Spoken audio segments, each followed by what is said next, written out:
Chapter 81. Fighting in a dumb way. While Fujin's and Minori's teams had clashed, the other teams still hadn't made contact with anyone. Some teams chose to hide, while some decided to go on a hunt. They would end up trying to track each other for more than half a day before the first clash would happen. Meanwhile, the second team from Kiri decided to run straight to the tower and prepare a trap there. En route, they had to fight wild beasts thrice, which slowed their speed. They needed around 30 minutes before the tower was in sight. Fujin, Hoka, and Miko too came across wild beasts twice. One was a 5-meter tall chimp, while the second was a 3-meter tall tiger. However, both were cut with ease by Fujin. There were other obstructions too along the way, such as a massive beehive that was poked by Miko. She did end up burning them away, but not before getting stung in the face a couple of times.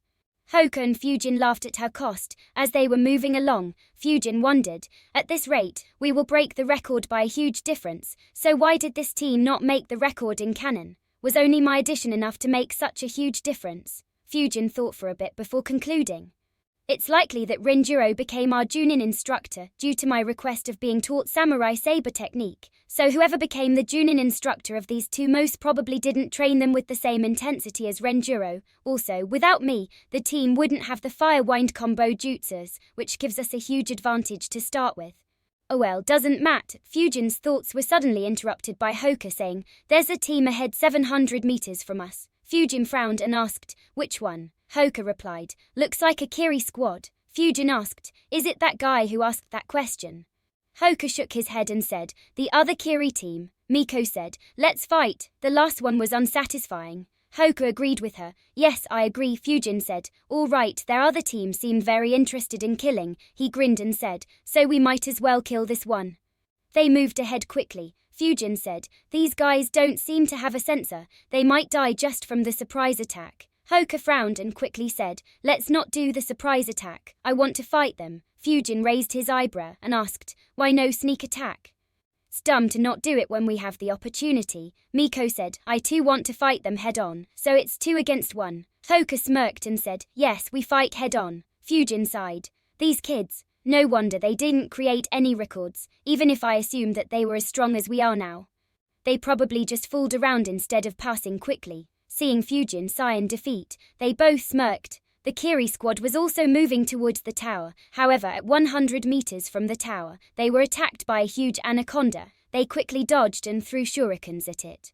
But it had no effect, so they tossed a few kunais with explosion tags in its huge mouth and ran away. The anaconda exploded into flesh and blood, littering the nearby area. They sighed in relief. Unfortunately, another calamity was heading their way. Fujin, Hoka and Miko were now within 100 meters of them. They flickered. Fujin guessed, I guess another team will go down quickly. Renjiro's training made us too strong against Jennings. The 3 Kiri Jennings had just put their guard down, when Miko and Hoka suddenly appeared right in front of them and shouted, fight me! The Jennings were very startled, and they moved behind in fear as both of them suddenly yelled. Their misfortune wasn't over though. Fujin had flickered silently behind them, and they were moving towards him with their backs facing him. Fujin sighed internally on seeing that and just slashed his sword in the air.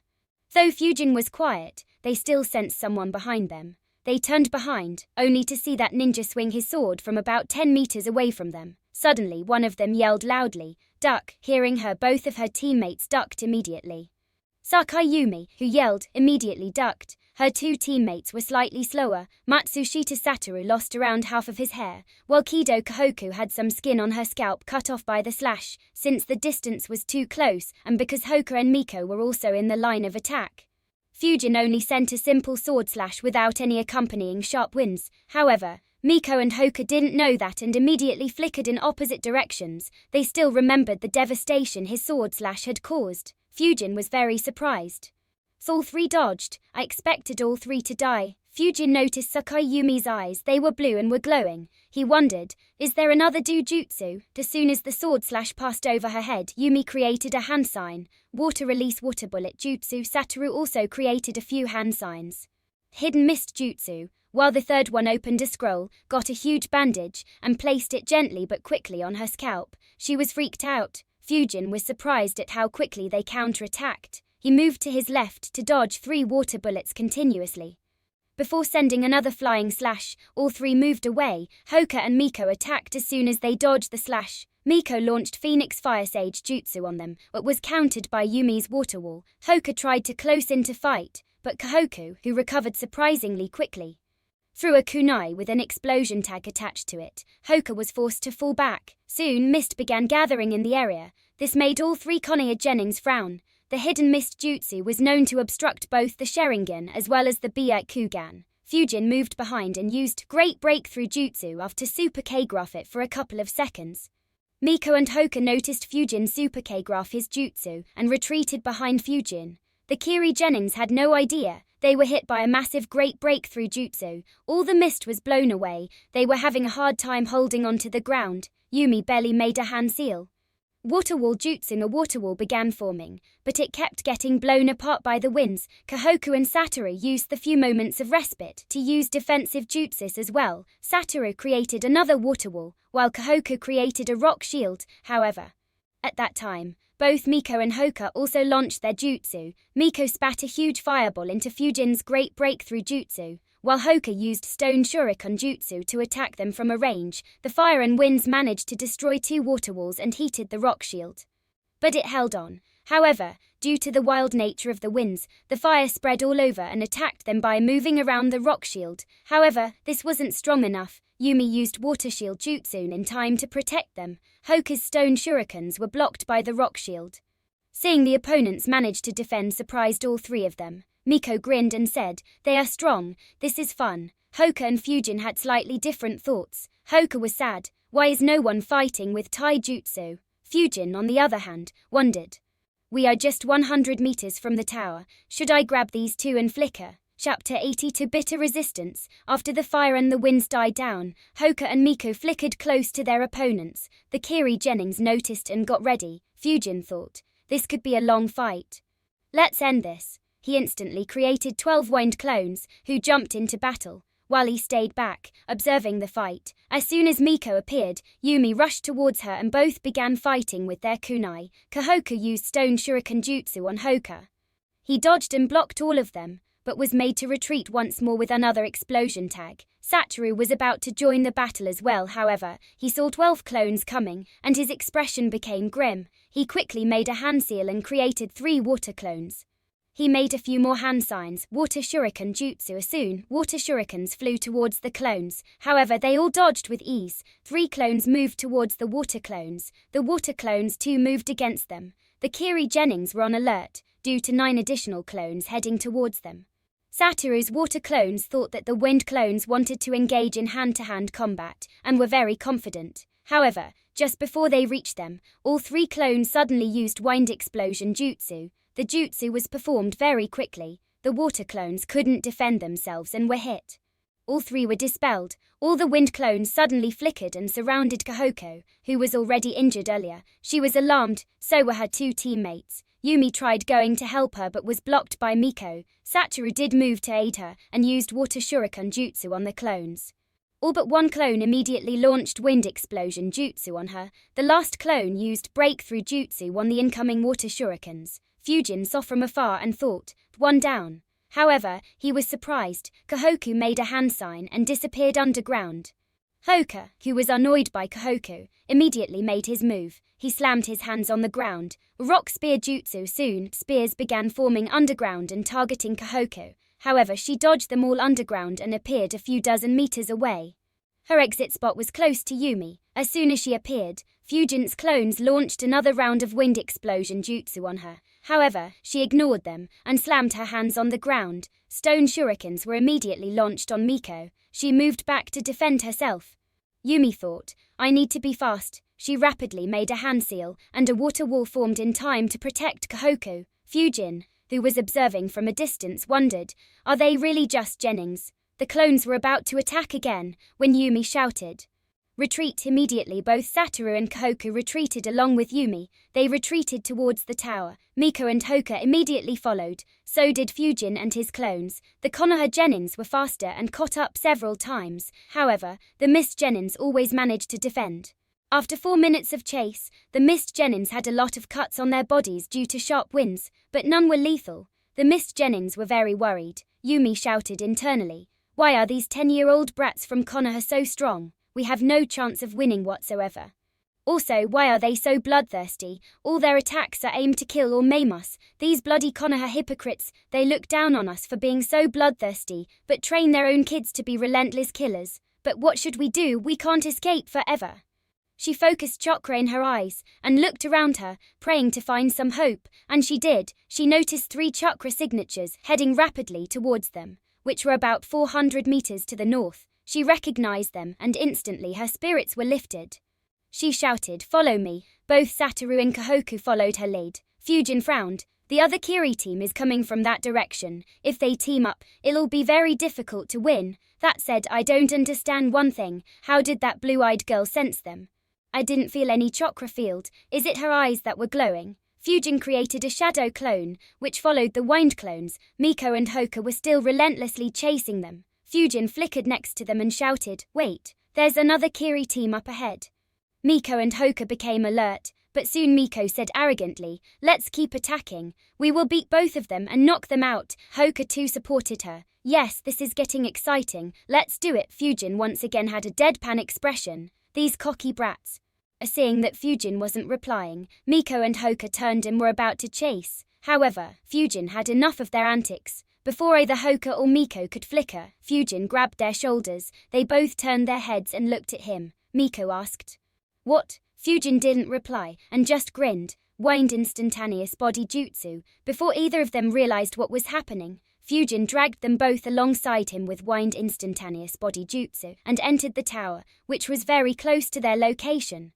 Hoka and Miko were both shocked when Fujin dragged them along with him. They wanted to stop him but couldn't do anything. In an instant, they appeared inside the tower. Both were dumbfounded. Miko then got very angry and shouted, "Why did you drag us here?" "It was just getting exciting." Fujin replied in an amused tone, "We couldn't defeat those 3. How were you planning to defeat 6? Miko angrily replied, "They were just running away like rats. I just needed one look in their eyes and they would have died." Fujin smirked and replied, "Forget looking into their eyes. You didn't even manage to land a single wound on them." Miko was about to reply when she realized what Fujin said was true. All her attacks were blocked or dodged. She just snorted and said, "I'll remember this, Fujin." She walked away from him after saying that. Fujin just shrugged and looked towards Hoka. He bitterly said, "I didn't get to fight anyone." Fujin shrugged again and sighed. "Why do I have to put up with these 2 arrogant brats? At least they were in control with Renjiro. Now they just want to fight without using their brains."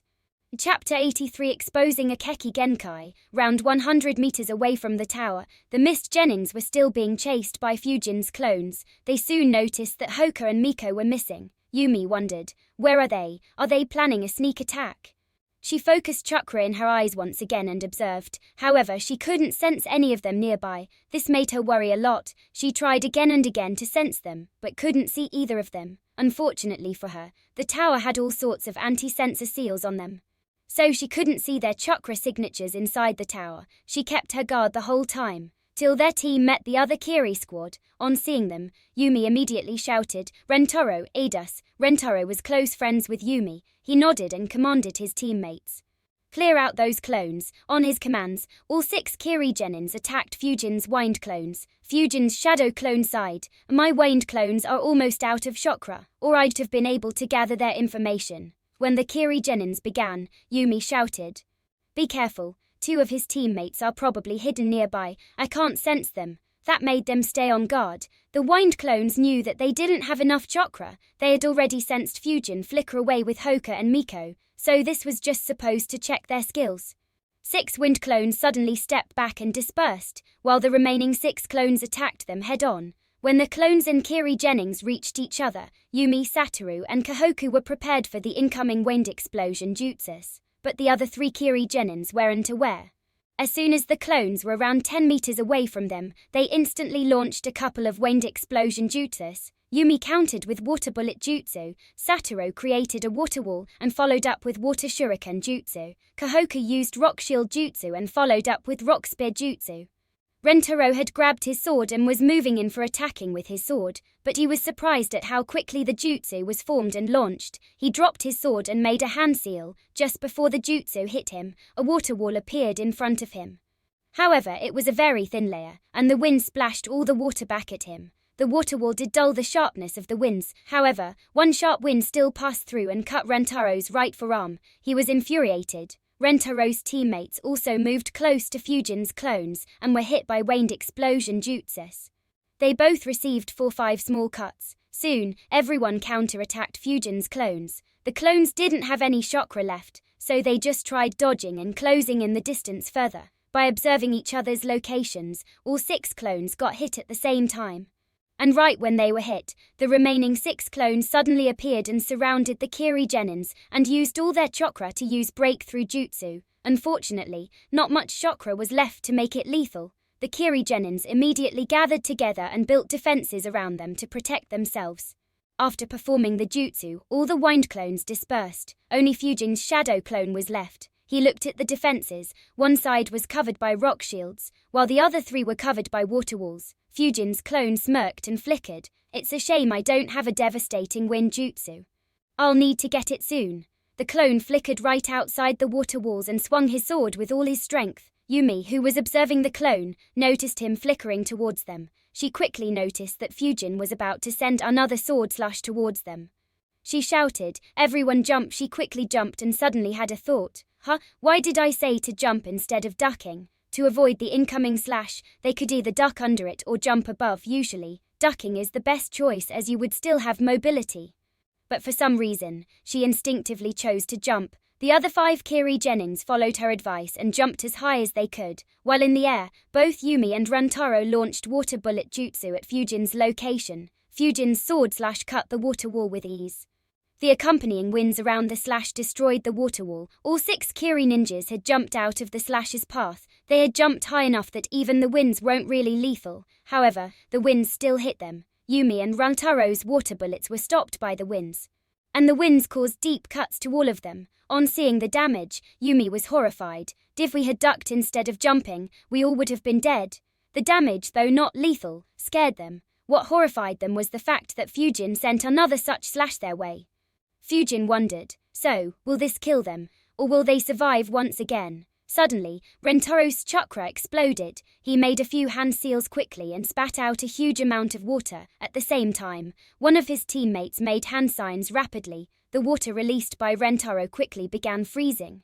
The sword slash initially hit the water and easily split it, but soon, the water began freezing.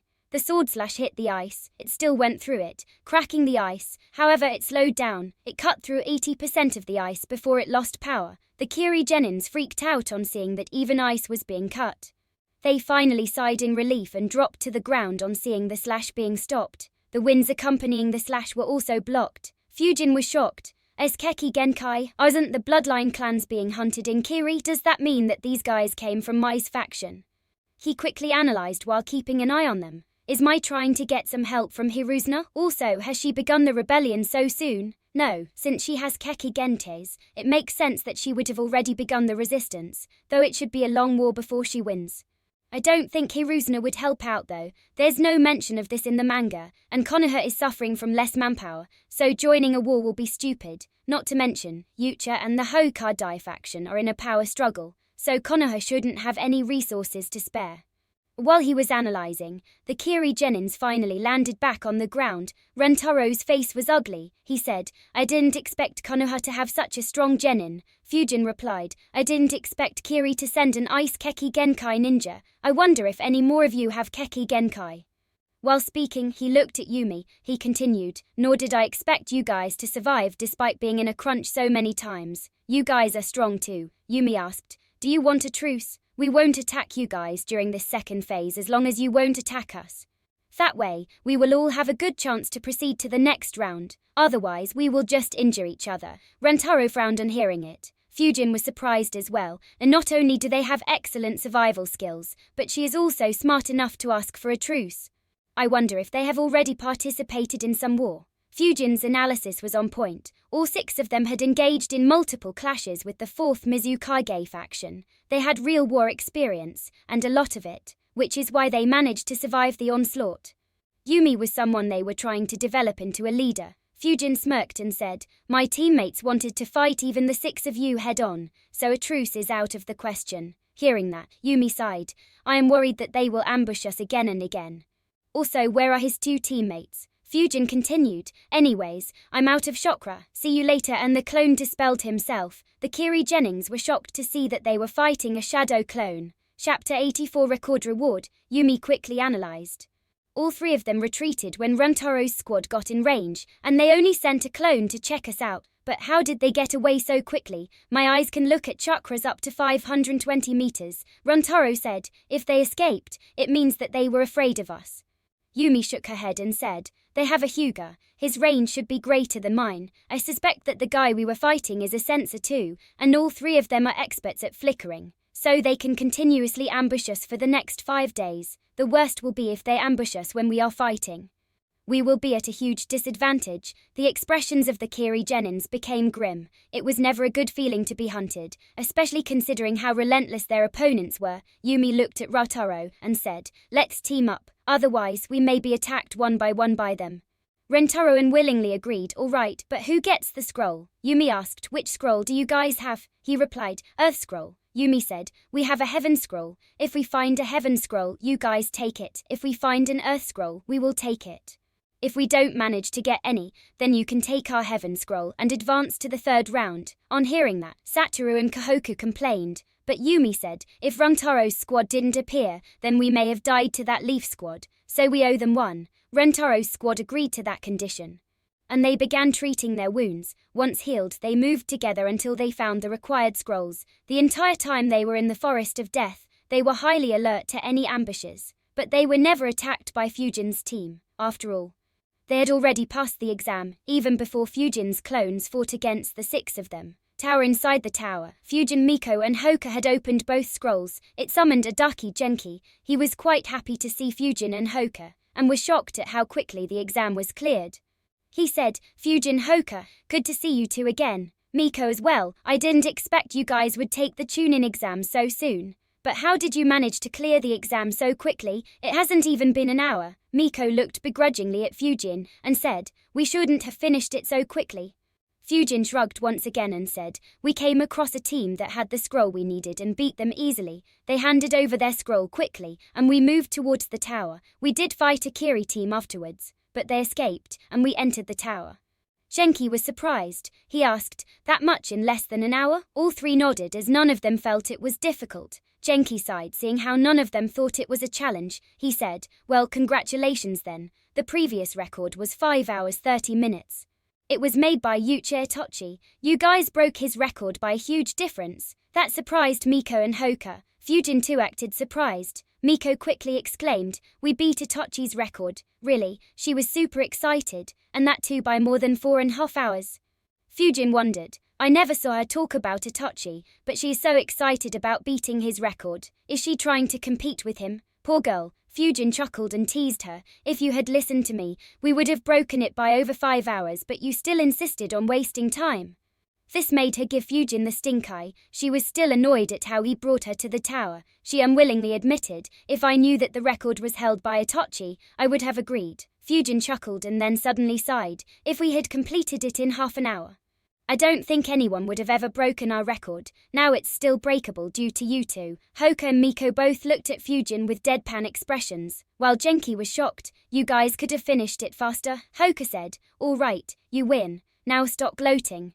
Miko snorted and said, if you want to create a record, then fail this exam and give it again next year. Now Fujin had a deadpan look. He replied, you know, the 3rd phase is one-on-one fights. You better hope that you don't face me in the 1st round, or you'll end up being defeated by my clones once again.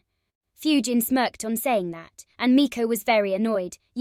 However, before the argument could get any further, Genki interrupted them. All right, argue later. You have done an excellent job creating the record for the 2nd phase of the exam. Now I'll explain to you the meaning of the writing on the wall behind me. On hearing that, the Jennings gave a closer look at the wall behind Genki. Fujin remembered, oh yeah, I completely forgot about this. Genki then began explaining the same thing Iruka explained to Team 7 after they passed. Fujin, Hoka and Miko heard it.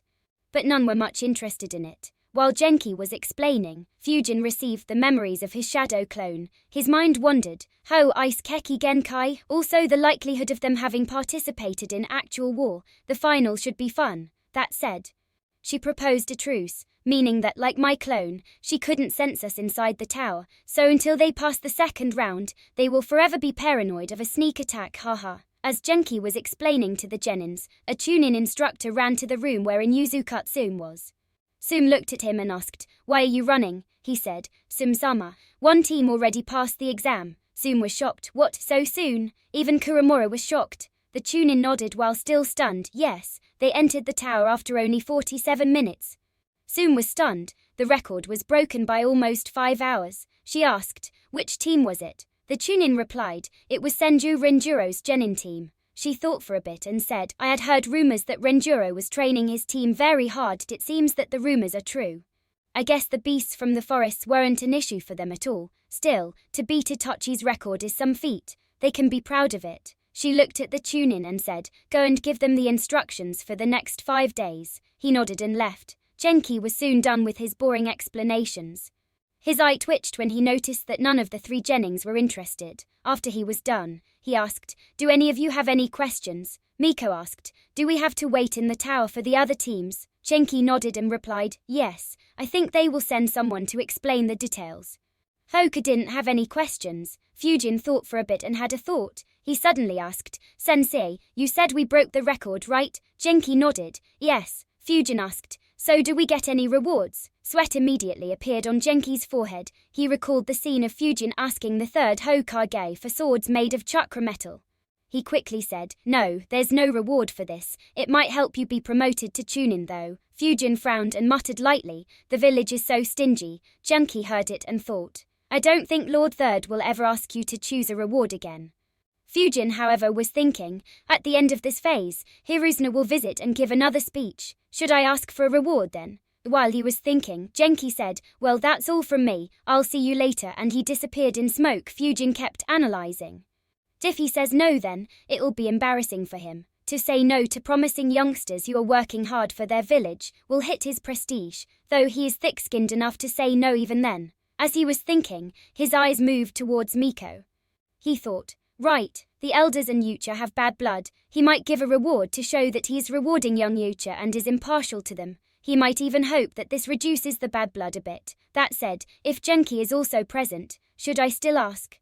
He thought and then shook his head. It doesn't matter if he's there or not. The Tao of shamelessness should live on, especially considering how freaking shameless they are. If he still says no, I will put on a sad face and act depressed. After I become a Chunin, I'll ask for those wind chakra metal swords that he promised me earlier. Miko and Hoka noticed that Fujin was in deep thought. Hoka asked, "What are you thinking about?" Fujin replied, "Oh, nothing important. What do we do now?" Chapter 85 Training Rooms. As Fujin asked that question, a Chunin instructor appeared in their room. He said, "Congrats on passing the second exam. You will stay in the tower for the next 5 days until this round is over." Miko complained, "5 days? What will we do here for 5 whole days?"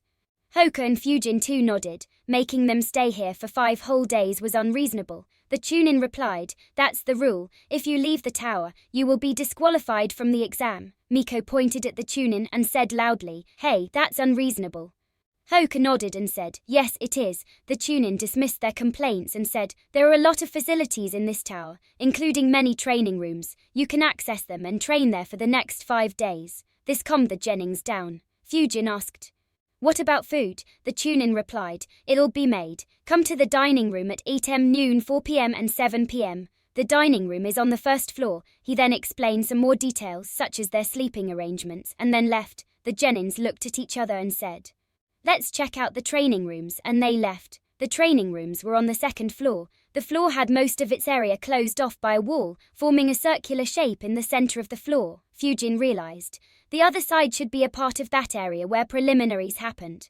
The rooms were on the outer side of the floor, with a meter-wide circular passage to access them. The Jennings checked out the nameplates on all rooms. There were 2 meditation rooms, 2 rooms for dodging, 1 for taijutsu, 5 for each element, 1 for shuriken practice, and a few more rooms. Hoka said, "I'm entering the taijutsu training room." Miko said, "I'm going for shuriken practice." Fujin thought for a bit and said, "I'm interested in seeing what the meditation room has to offer." Fujin entered the meditation room. The room was mostly empty.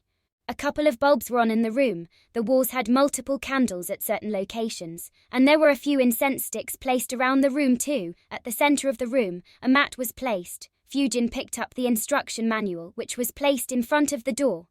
And read, this is a meditation training room. Meditating here will be easier and more effective. For the best effect, follow the following instructions. Light all the candles in the room. Light one incense stick from each bundle. Switch off the bulb, sit on the mat placed in the center of the room. Kindly leave everything in the same spot when you leave. Before you leave, blow out the candles and cut the burning part of the incense sticks. Fujin lit the candles and the incense sticks. They began producing a very fragrant smell. He turned off the bulbs, sat on the mat and began meditating. After an hour, he woke up from his meditative state and concluded, "Incredible, meditating here is almost 5 times more effective than when I meditate at my home or when I did it in the academy." He analyzed a bit and concluded, "Even though this is good, it still doesn't compare to the gains I get from practicing Senju Taijutsu style. That said, I still meditate a bit daily, so though not significant, it'll still provide me with small boosts if I can get something like this at my home. Now what to do?" He thought for a bit, before coming up with 2 ways. "I haven't thought what gift I can ask from Hiruzna, so I could ask him to build such a meditation environment at my home, but this way isn't a guarantee. I won't get this if he doesn't care about his thick face and says no. The better way would probably be to just create such an environment back home. This place has many seals inscribed, which likely aid in meditation. So it should be made with the help of Fuinjutsu. I should be able to make one too. The only issue is that I don't recognize most of the seals." He thinks for a bit more and decides, "I'll draw every seal in this room and record their location. After I become Chunin, our team should be disbanded, so I'll finally have time to learn Fuinjutsu. If all these seals are available in the library, then I will be able to create such a room too."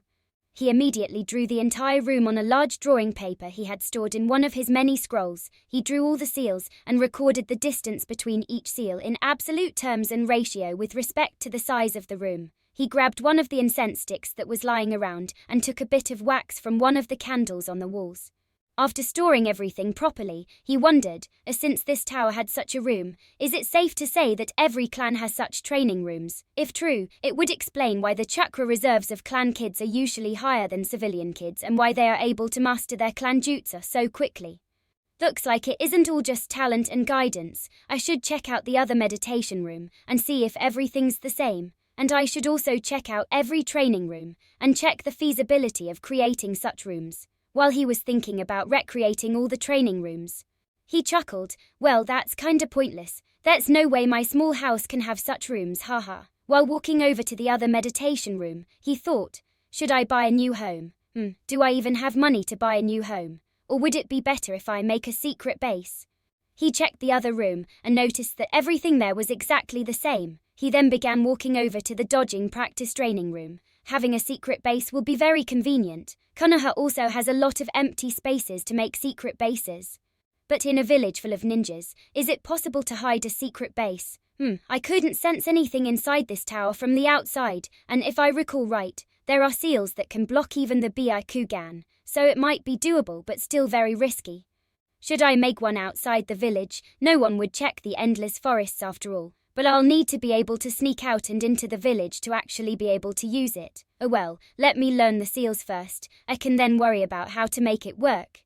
The Ucha massacre should be happening soon too. I could try to sneak in and use their training rooms if they exist after the massacre. Chapter 86 Dodging Practice. Fujin entered the dodging practice training room. He noticed that there were multiple mechanisms around the room to launch shurikens, kunai and senbon needles, but all were made out of wood and none were sharp. Fujin grinned. This should be exciting. He read the training manual for this room. It confirmed that all weapons were harmless. Fujin walked to the center of the room. There was a pulling lever with one rod extending out here. To activate the mechanism first, the lever had to be moved. The degree to which the lever is moved would denote the percentage of mechanisms that would be activated. Once the lever was pulled, a button had to be stepped on to launch the weapons. The manual stated that this can be done only 100 times before the mechanisms needed to be refilled. Fujin wondered, how many storage seals did they inscribe in this room? While wondering, he grinned and pulled the lever to the max, and then stepped on the button. Immediately, all weapons ran down on him. Shurikens rained on him from 7 different locations. He could see 5 while the other 2 locations were behind him. He still heard them being launched and moved to a spot where the shurikens won't hit him. As soon as he moved there, Senbon needles rained on him. He managed to dodge most, but 5 still hit him, one after another. For the next 2 minutes, weapons kept attacking him. At the end of 2 minutes, it finally stopped. The entire floor was covered with blunt wooden weapons. Fujin frowned. I was hit many times. I lost count at 136, and I had to block 7 with my hands as they would have hit my eyes. Is it even possible to dodge them all? Or rather, at what level can you dodge them all? Oh well, this time lemma try it while using other weapons to block them. He picked up a few kunais and senbons and placed them in his pockets. He kept 3 kunais in each hand. He then created winds which cleared the floor and pushed all the wooden weapons to the wall. He pulled the lever once again and stepped on the button. He dodged once again, only this time when he couldn't dodge, he used his weapons to either block at the last moment or throw it at incoming weapons. He was still hit quite a few times. He analyzed. Not bad. This time I was hit only 43 times. Still a lot though. He then grabbed his swords. All right, this time let's check with my preferred weapons, but without flying slashed. Or this room might collapse. He chuckled on imagining the scene where his flying slashes wreck the training room. This time, he was hit 82 times. With my swords, I couldn't block at range, so all blocking was last minute, which is why I got hit more times. That said, had I used flying slashes, I might have never been hit. He sheathed his swords and gathered his chakra. Blue chakra could be seen flowing around him. He activated the test once again. The weapons were once again launched at him when wind waves began forming in the room. The winds began spinning around him at a high speed. They deflected all incoming weapons for 2 minutes straight. Fujin grinned. Excellent. I guess I can call this Wayne-style rotation. Though its power isn't really strong, it probably wouldn't work if these weapons were made of metals and were heavier. Though it makes sense. Basically, I just applied the mechanics from rank E Wayne jutsus like wind retrieval, projectile control and wind levitation jutsus. If I can add the spinning shield of Wayne jutsu to this, and then manage to pour more chakra and make it spin faster while staying together and not harming me, then this can become a good defensive jutsu, though it won't be an absolute defense. He then looked at the mess around him and thought, well, defending with ninjutsu or weapons is fine, but this training room was made for improving dodging. Let's focus on that for now. Fujin only turned the lever halfway before pressing the button. He kept practicing again and again. He spent the next 4 hours in the dodging room. By the end, all 4 walls had huge stacks of wooden weapons piled. Fujin looked at it and thought, rest in peace the fellow who is supposed to refill these. He left the room and went to the dining room to grab a bite. It's almost 5 p.m. I hope they still give breakfast. After breakfast, he went into the wind element training room while wondering, wind element training in a closed room, I wonder how that works. On entering the room, he saw that the room was rather empty. There was only a meditation mat at the center of the room. He picked up the manual. It read, this is the training room for wind element. To train, sit on the mat at the center of the room and meditate. The table on which this manual has been placed has a few boxes. Each box has 9 strips. The strips from left to right are made of leaf, alder wood, soft maple wood, hard maple wood, aluminum, copper, steel, titanium and diamond. The strips from left to right get progressively harder. You can test how strong your wing nature is by trying to cut them. Fujin grabbed a box from the table and opened it. The strips were all 1 centimeter in thickness. He picked up the strips one by one and began cutting them with his wind chakra. The leaf, alder wood, soft and hard maple wood strips were cut. On the aluminum strip, Fujin managed to create a 3mm cut from either side, but couldn't go any deeper. Fujin put the aluminum strip as well as the cut strips back in the box and put it in his scroll. He then walked towards the mat, sat on it, and began meditating. Chapter 87 Shock. While Fujin was meditating, Sum walked up to the second floor with her ninja dog while muttering, since one team came so early, I expected the others to come in soon too, but this is too boring. Proctoring is boring. Luckily there are a lot of training rooms here. The training rooms here were made for the instructors who'd be bored waiting for the Jennings to reach the tower. In a way, these training rooms were their reward or payment. Sum went into the same dodging practice training room as Fujin had earlier. On opening, she was shocked. Why are the weapons littered all on the ground? She checked some of the mechanisms and noticed that there were no weapons in them. She got out of the room and yelled, Toshiyuki, get here. The shout was loud enough to be heard throughout the tower.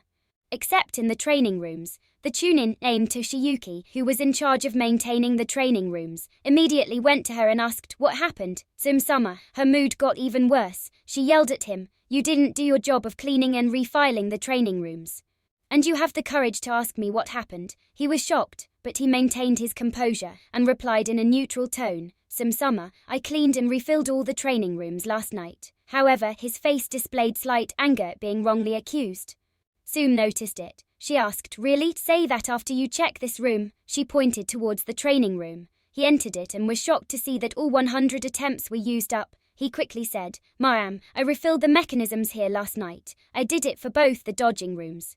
"So someone must have used it all." Tsum calmed down and asked, "Someone used all 100 attempts? Who all have been training here?" He replied, "How can I know that?" She snorted and looked at Kuramura. Kuramura said, "Let's check." Both she and Kuramura began smelling the room. Soon Kuramura said here and moved towards the wooden weapons and grabbed a kunai and handed it to Tsum. Tsum smelled it and realized, "This smells like that civilian brat from Renjuro's squad." Kuramura also confirmed it yes. She looked at the Chunin and asked, "Were those 3 Jennings told about the training rooms?" The Chunin nodded, yes. Takeshi said that they were asking a lot of questions and he told them to spend their time in the training room. She replied, "Oh." She looked at Kuramori again, who was smelling all the weapons. He looked back at her and replied, "Many weapons have sense but all belong to the same kid. No one else was here." She said, "So that brat was the only one here, and he used all 100 rounds. It's unbelievable." She looked at Toshiyuki and asked, "Are you aware of what those brats have been doing in the tower?" He shook his head and replied, "No one kept an eye on them. But from what I heard from others, 2 of them came down for lunch and breakfast and returned to training rooms soon after, and 1 didn't come for lunch and came an hour late for breakfast. He too immediately returned to the 2nd floor." Tsum was surprised. Seriously? They are merely 10-year-old brats and have trained all day. No wonder they managed to clear the exam so quickly. She then sighed and complained, "My son, on the other hand, plays all day and never trains, and though my daughter is serious and loves studying, she too would never train so willingly." She too became a genin this year, but her sensei didn't even enroll her team for the Chunin exam. Toshiyuki kept listening to her while trying to maintain a straight face. First, she yells at me wrongly, then she complains about her kids in front of me. No wonder her husband ran away. Tsum looked at him and said, "You can go, I'll train in the other room." He left as quickly as he could. Tsum walked towards the room while thinking about how she could lecture Kiba to train harder on entering the training room. Tsum, just like Fujin, turned the lever to 100% and pressed the button. She and Kuramura both begin dodging. Occasionally, she deflects weapons that were about to hit Kuramura. After the first attempt, Tsum looked at Kuramura and said, "I was hit 6 times. Kuramura replied, 8 times for me." Tsum added, "And I deflect 3 weapons that were about to hit you." Kuramura said, "We seem to have slacked off." She patted his head and said, "Last time we were able to dodge everything perfectly once every 11 attempts. Let's try to improve it this time. And since that brat did all 100 attempts, it'll be embarrassing if we can't do it too." Kuramura barked loudly in response and said, "Let's do it." Both Tsum and Kuramura trained in that room until they completed all 100 rounds. Till the 22nd round, they didn't manage to dodge all the weapons.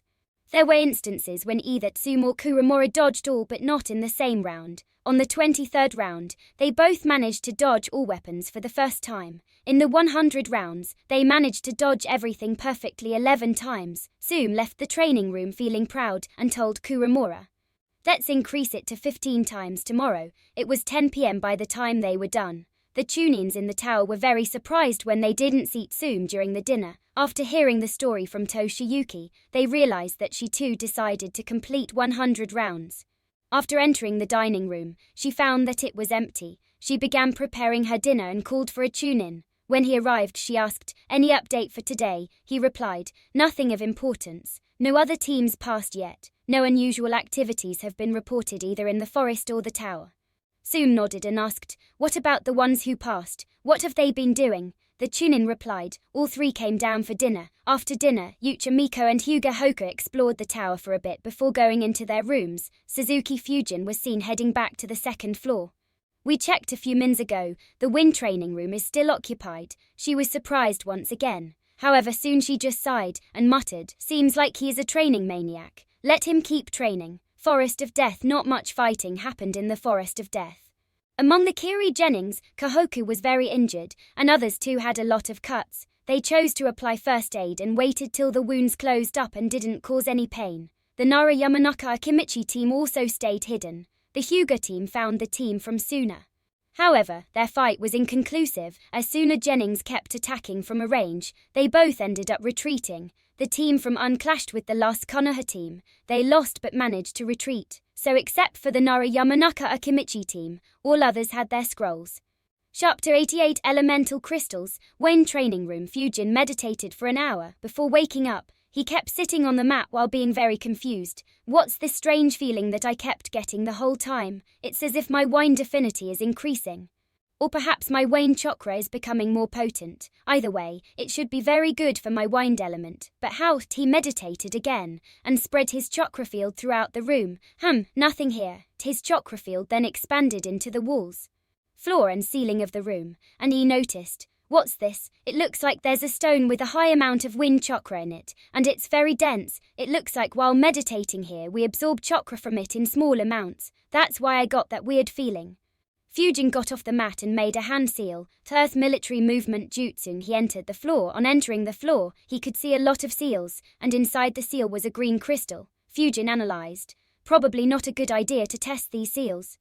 But the crystal has very dense wind chakra, and it looks like it can help make our wind element stronger. Is this chakra metal, or something else like an ore? Well, let's call it the wind chakra crystal for now. The important question is, can I absorb it faster?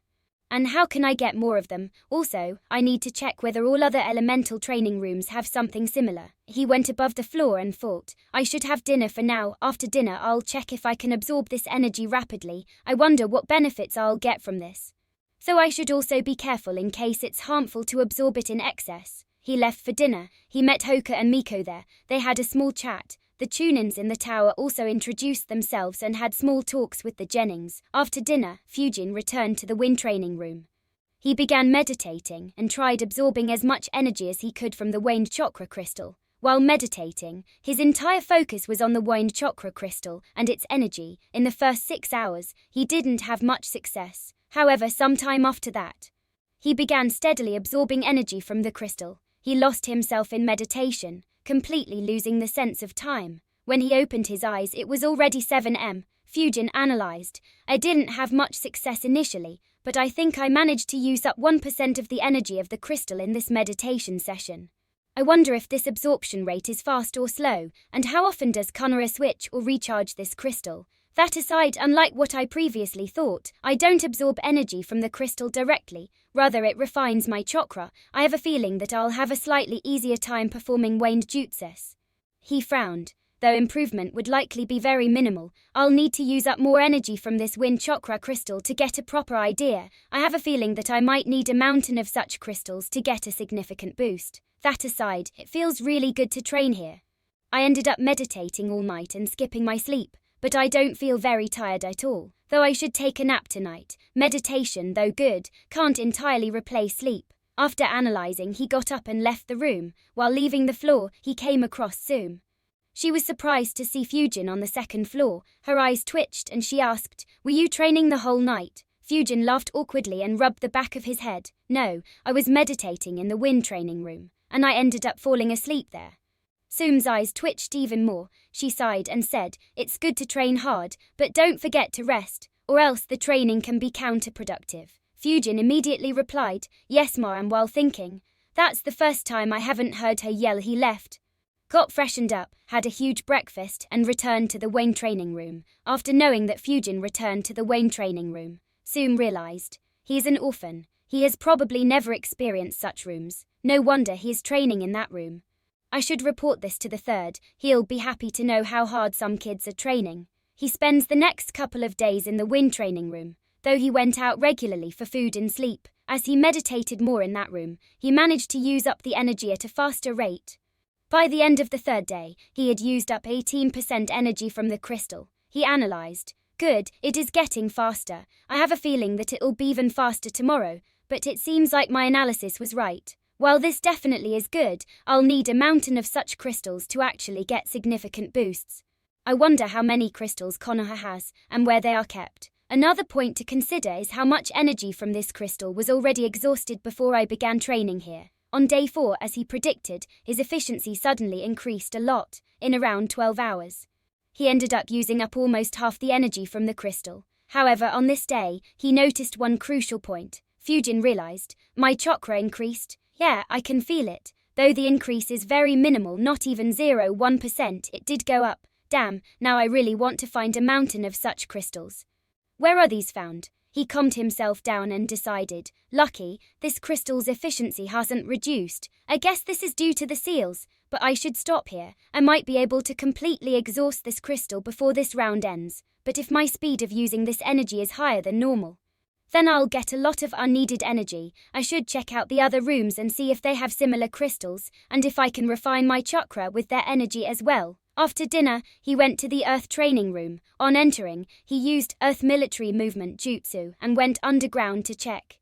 As I thought, a similar crystal with dense Earth chakra is here, but the amount of chakra seems low. It has only about 15% of the chakra as compared to what the Wind chakra crystal had. He thought for a bit and concluded, makes sense I guess. There are barely any ninjas with the Wind element in Konoha, while quite a few have the Earth element, so this room ended up being used a lot more. He sat on the mat and spent his entire night meditating in that room. He opened his eyes at 6:30 am and sighed. I thought since I managed to increase the speed of consuming the energy of Wind chakra crystal, I'd be able to do the same for the rest. Unfortunately, that isn't the case. I have to start from the beginning. Worst of all, my rate of consuming energy from Earth chakra crystal is very low. I think it is just around 5-6% of what it was when I started with Wind chakra crystal. Does this mean that the speed will depend on my affinity towards each element? It went fast for Wind chakra crystal because my affinity is waned, but for Earth chakra crystal, my affinity is very low. He analyzed a bit. Wait, does this mean that I can analyze my affinity to other elements depending on how quickly I can use up the energy of each crystal? Yeah, that should be the case. I should check out the other 3 rooms. After having breakfast, Fujin went to the fire training room. Here he followed all the procedures as usual. However, when he checked the fire chakra crystal, he was shocked. The fire chakra crystal has 25% more energy than the Wind chakra crystal. How? Shouldn't Konoha be full of ninjas with fire affinity? Could it be that the previous fire chakra crystal got used up and they replaced it with a new one? After thinking for a bit, he nodded. Yeah, that should be the case. He began meditating. He got up before lunch and analyzed. Oh, my fire affinity seems to be decent.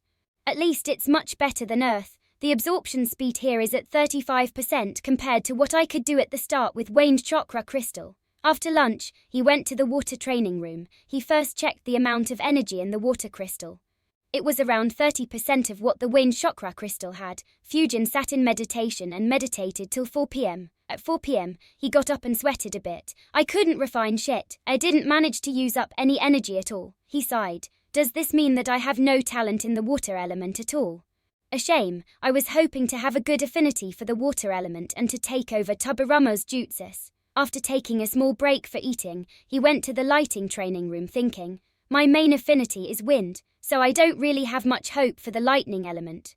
Oh well, let's test it out. A chapter 89 second nature affinity. The lightning chakra crystal had 80% of the energy that the Wind chakra crystal did. Fujin meditated for 4 hours. After waking up, he was surprised. Wow, I never expected to have the highest affinity to lightning after Wind. The speed was about 60-63% when compared to the wind at the start. To think my top 2 affinities were the 2 most rare elements in Konoha. That said, I wonder if my speed of refining my chakra with the help of this crystal will increase, similar to what happened with the Wind chakra crystal. He kept sitting there and thinking. After a few minutes he concluded, lightning is a very strong element, but how far can I take it? I'm confident that with enough time, I can master Chidori, though I may not be able to use it while running at high speeds.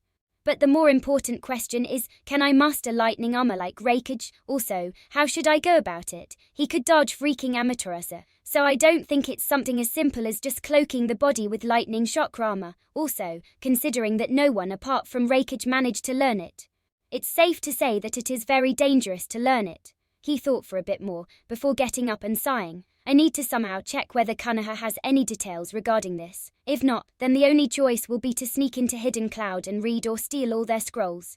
Unfortunately, that isn't something I'd do before I become a rank S ninja myself, and have excellent means of escaping. I hope the Yucha with their Sharingans managed to copy at least some details and pass the information to the village. Would be quite a challenge otherwise.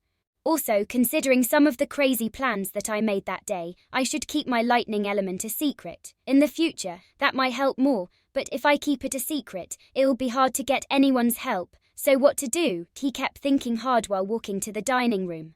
In the end, he decided, my wind element is quite strong. Lightning won't be able to match it at least until I can learn Rankajutsus, so it won't be much help for me in the short term in any case. So let's just hide it. I'll take as much help as the village can give me for my wind element. And my lightning element will be my hidden element, which I'll use when I don't want to expose my identity. I can also use it to catch the enemy by surprise and kill them if there are no witnesses. Fujin entered the dining room while still in deep thought. He grabbed a plate, served himself the food, and sat down at the table while still in his thoughts. After deciding, he was about to think more when he felt, why does it feel like dozens of eyes are staring at me? He looked around him and noticed that the 6 Kiri Jennings were sitting opposite him. He noticed that all 6 had dark bags under their eyes, and they all had a lot of injuries too which were given first aid. The Chunins, who were incredibly bored over these 5 days, were paying close attention. They hoped to get some entertainment. Miko and Hoka wondered if they could get into a fight. Fujin looked at the Mist Jennings and said, hey, when did you guys pass? All the Kiri Jennings were incredibly pissed at Fujin. They spent over 4 days on full alert, waiting for an ambush that never came. They barely got any sleep. Even when they slept, they were on high alert. When they arrived at the tower, the Konoha Chunins all gave them weird looks due to those huge dark bags under everyone's eyes. Yumi controlled herself and replied, an hour ago Fujin began eating again and replied without looking, oh, we passed in the first hour itself. Asshole, fucking bastard, motherfucker, fucking asshole, son of a bitch, I'm gonna beat him up. Every single Kiri Genin cursed him. Of course, they didn't say it out loud as they were surrounded by Konoha ninjas, but everyone could notice the killing intent leaking out of them. One Chunin whispered to another, hey, what do you think Fujin did to them that they all want to swallow him whole? The other Chunin replied, who knows, but if looks could kill, Fujin would have died 1,000 deaths by now. Miko and Hoka too wondered. Why are they so pissed at Fujin and not at us? After all, we were there as well. As soon they both realized, wait, Fujin still had his clones chasing them. I completely forgot about them. Don't tell me he fought them with his clones. They looked at the Kiri Jennins and realized that was indeed the case. Both were incredibly annoyed. This asshole, he didn't let us fight and fought them himself. Both snorted and looked away from Fujin while pouting. Sum and a few Chunins noticed this. They wondered, now even his teammates are mad at him. What did he do? Fujin ignored them all as he didn't particularly care. He was wondering how many elemental chakra crystals he should ask from Piruzna as a reward for coming first. As for what happened in the Forest of Death, the forest became very active from day 2, though the forest was huge. Almost every team had a sensor, so they eventually end up fighting. The ones who had it the worst was the IM team. As they didn't have any sensor, they kept getting attacked again and again, but they stubbornly managed to hold on to their scrolls. By day 3 ended. Except for the Nara Yamanaka Akimichi team, all other teams had fought multiple times. The Kiri teams were the unluckiest. Every time they fought, they were on high alert for an ambush, so they could never give their 100%. They still won every fight. But the opponents used to retreat every time, and whenever they tried to give chase, they would be attacked by the wild beasts from the forest, delaying them just enough to lose sight of their enemies, so they were very annoyed. On day 4, 2 scrolls were successfully seized. The Kiri team managed to defeat the Suna team and got their Heaven's Scroll, while the Nara Yamanaka Kimichi team, who had healed up, sneak attacked the AIM squad and got their Earth Scroll. On day 5, the Kiri Jennings managed to find the AIM squad and fought them once again.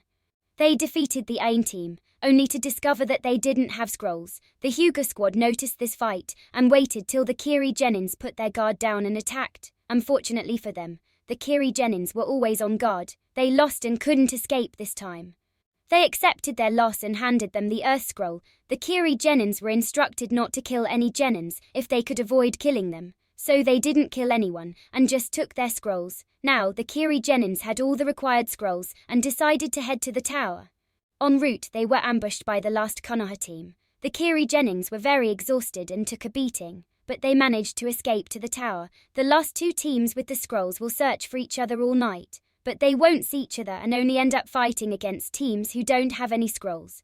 On the last day, when only 30 minutes were left for the exam to end, the fourth squad from Konoha noticed that 4 teams were waiting near the tower. The Nori Yamanaka Akimichi lied that they didn't have any scrolls, and managed to convince others to ally. Unfortunately, the last team had fought against the Hyuga and Suna teams in the night, and had no chakra to continue. They hid in the forest and gave up on the exam. So, only 3 teams passed the second round. Chapter 90 Matchups at morning 10 am on the last day. Fujin, Hoka, Miko and the 6 Kiri Jennings left the tower and focused outside the tower. They noticed that 4 teams were waiting there. The teams noticed them as well and realized that Nara Minori was speaking the truth. However, other than Nara's team, the other 3 teams were on alert to prevent one of them from suddenly running to the tower.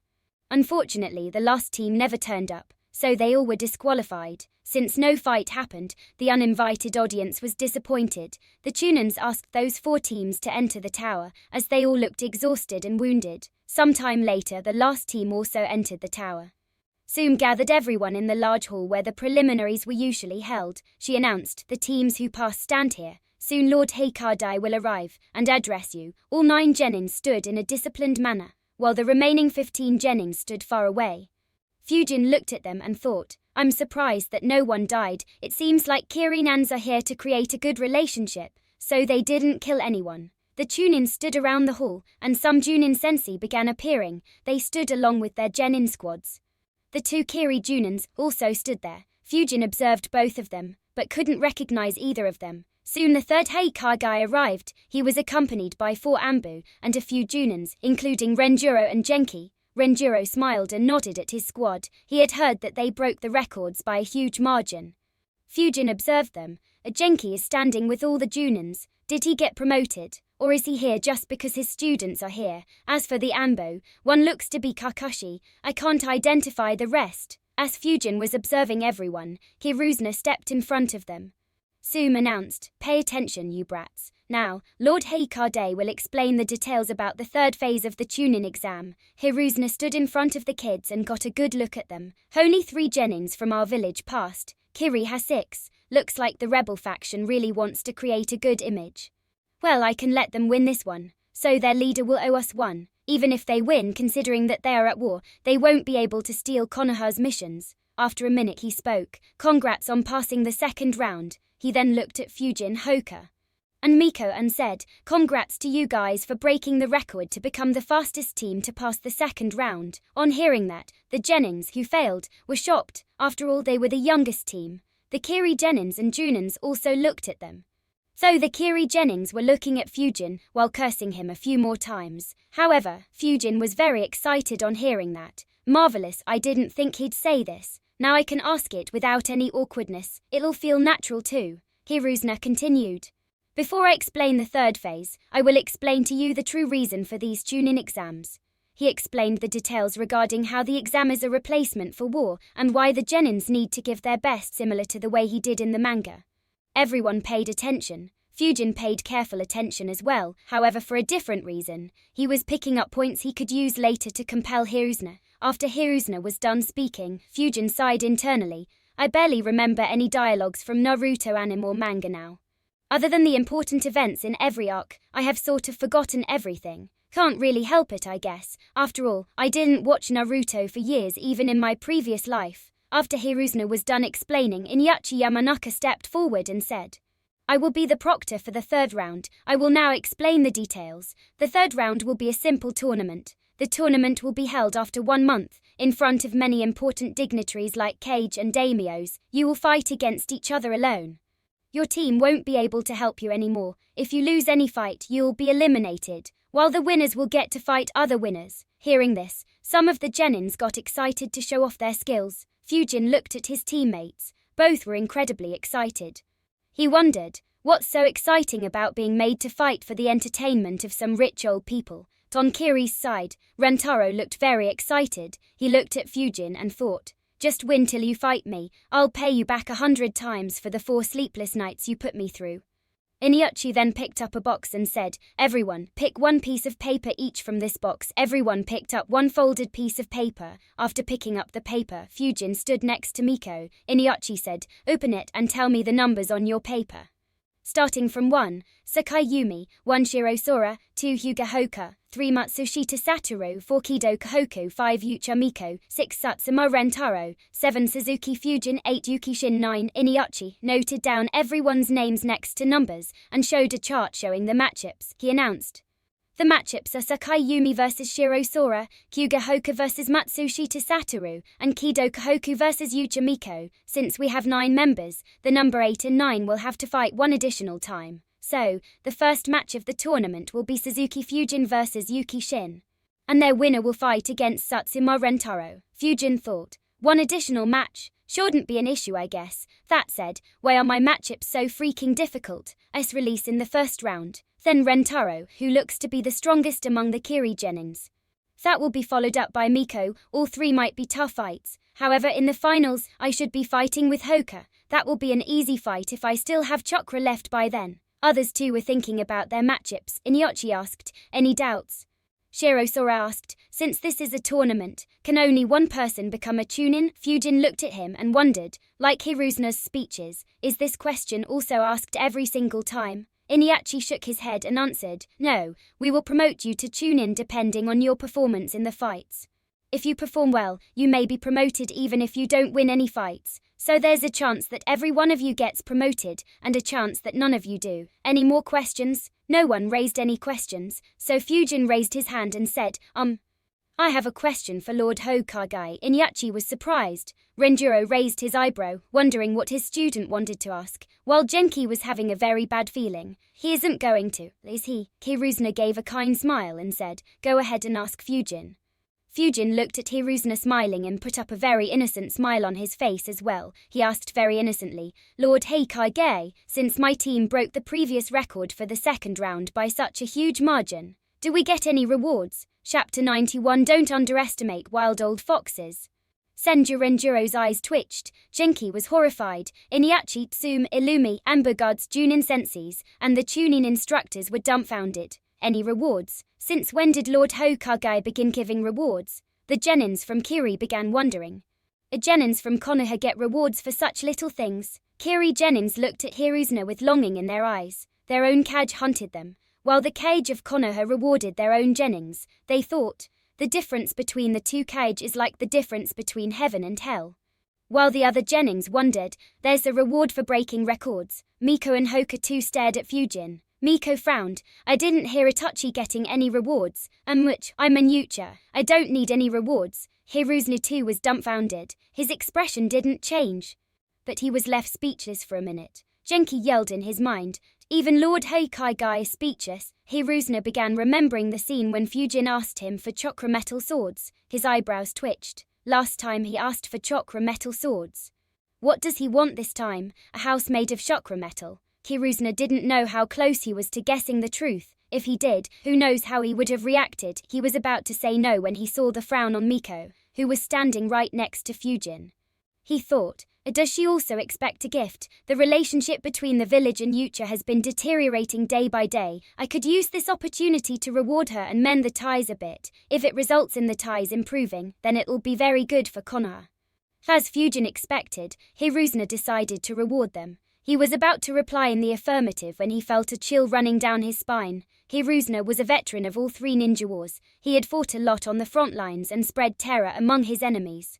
However, this was a feeling he only felt when he was about to step into a trap. His eyes went back to the genin standing next to Miko with an innocent smile and an expectant look on his face. He said, "Yes, your team will be rewarded for breaking this record." He smiled kindly and said, "You guys will receive your rewards on the day of the tournament in front of everyone." This left everyone dumbfounded once again. Fujin too was left speechless. "Deft, he will reward us, meaning that we can't ask for any particular reward." "That's bullshit." Fujin maintained his smiling face and bowed. "Thank you, Lord Hokage." However, his thoughts were the opposite. "I underestimated him. Old Fox didn't give me any opportunity to ask for any particular reward. This way he gets to improve his image while giving us something that won't cost him." He looked back up at Hiruzuna and thought, Monkey summon doesn't suit him. He should switch to the fox. The Chunins and Junins were completely lost at what was happening. Genki was shocked again. He agreed to reward them. Renjiro and the rest wondered. What is happening here exactly? Itachi, who was one of those 4 Ambo, thought, I didn't get any reward last year, but on thinking more he realized. Is Lord Hokage rewarding so that he could reward Yucha Miko and thaw the relations between the village and the Yucha clan?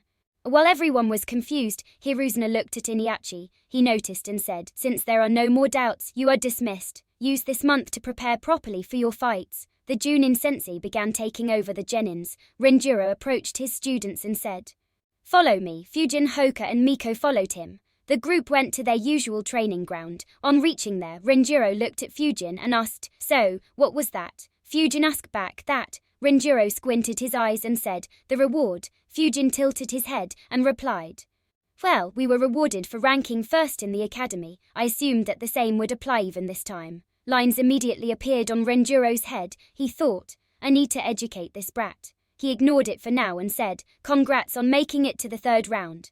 Though it shouldn't be a surprise, I suppose, we will now decide how to train for the next month. He looked at Miko and Hoka and said, I had a chat with your parents. They said that they want to train you themselves for the next month. They will be taking the entire month off to train you too.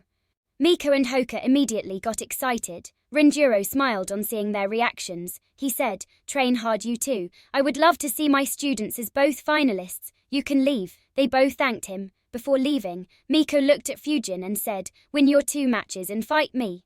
This time I will defeat you. Fujin grinned and said, Don't worry, I'll win the whole tournament. She was annoyed at Fujin's confidence, but she grinned in response. Both Hoka and Miko left. Renjiro looked at Fujin and asked, So, any plans for this month? Fujin shook his head. Renjiro smiled and asked, Prepared for a month of deadly training? Fujin grinned and replied, Of course. Renjiro asked, Before we begin, do you have anything you want to try or any doubts? Fujin thought for a bit and said, I don't have any new ideas to try. I do have a question though. Are you aware of the training rooms on the 2nd floor of the tower inside the Forest of Death? Renjiro thought for a bit and replied, I have never used them, but I did hear about them. What about them? Fujin answered, They have a wind training room, earth training room, and training room for other natures too. I inspected those rooms and noticed that each room has a crystal, which has dense energy belonging to that nature. Can you tell me what those crystals are? Renjiro was surprised at that question. He answered, Those are elemental crystals, known as fire crystal, wind crystal, and so on. They provide some help to increase our affinity to that nature. It's helpful if you meditate in such rooms. Unfortunately, they are very rare and costly, so it isn't that useful. Fujin thought, just increase the affinity. No, I definitely felt a minute increase in my chakra level. So why didn't he feel it? It's either that he isn't telling me the whole thing, or his rate of refining chakra was too slow, and he didn't feel anything. After all, it was only when the rate of using its energy increased many folds that I could feel it. Fujin asked, How rare and how costly are they? Renjiro chuckled and replied, Only the Hokage and major clans can buy them. That's how rare they are. As for price, every piece of crystal costs millions of ryo. Fujin was shocked. Millions. Renjiro laughed lightly at his student's reaction. However, he soon heard him sighing and muttering, I was planning to ask Lord Hokage for a few thousand wind crystals as the reward. Renjiro was flabbergasted on hearing that. A few thousand? He looked at Fujin and asked, Do you think they grow on trees? Fujin looked back and purposefully gave a look, as if asking, They don't? Renjiro's face was full of black lines again. Chapter 90 to History Lesson Elemental Crystals. Fujin asked Renjiro, Where and how are those elemental crystals produced? Renjiro sighed and said, You seem to be fixated upon this. All right, I'll explain everything about it. Elemental crystals are mined from crystal veins. Hundreds of years ago, these lands were full of such veins. Actually, the way the lands were named was based on which types of veins were most abundant in those areas. For instance, the land of fire was abundant in fire crystal veins. The elemental crystals provided huge help to ninjas, so they were mined extensively. Round 100 years ago, all veins began drying up. From what I have heard, the drying of the veins caused conflicts to intensify during that period, as everyone began fighting for it. By the time the 5 great villages came into existence, all the veins had been used up and destroyed. However, even after they were destroyed, the lands still kept having more ninjas with similar affinities. Lord Second did research regarding this and concluded that the environment of Land of Fire is such that the ninjas here have a good affinity to fire manipulation. Same for the other 4 villages as well. As for the crystal veins, only one place still had some low-quality veins. That is the current Land of Iron. In order to prevent another war from happening for them, Lord First temporarily protected it. The daimyo soon reached a deal, and the Land of Iron became a neutral country without any ninjas who could use those crystal veins. Instead, the Land of Iron will mine a limited amount and sell a certain amount of it to each village. So, all the elemental crystals today are received from the Land of Iron.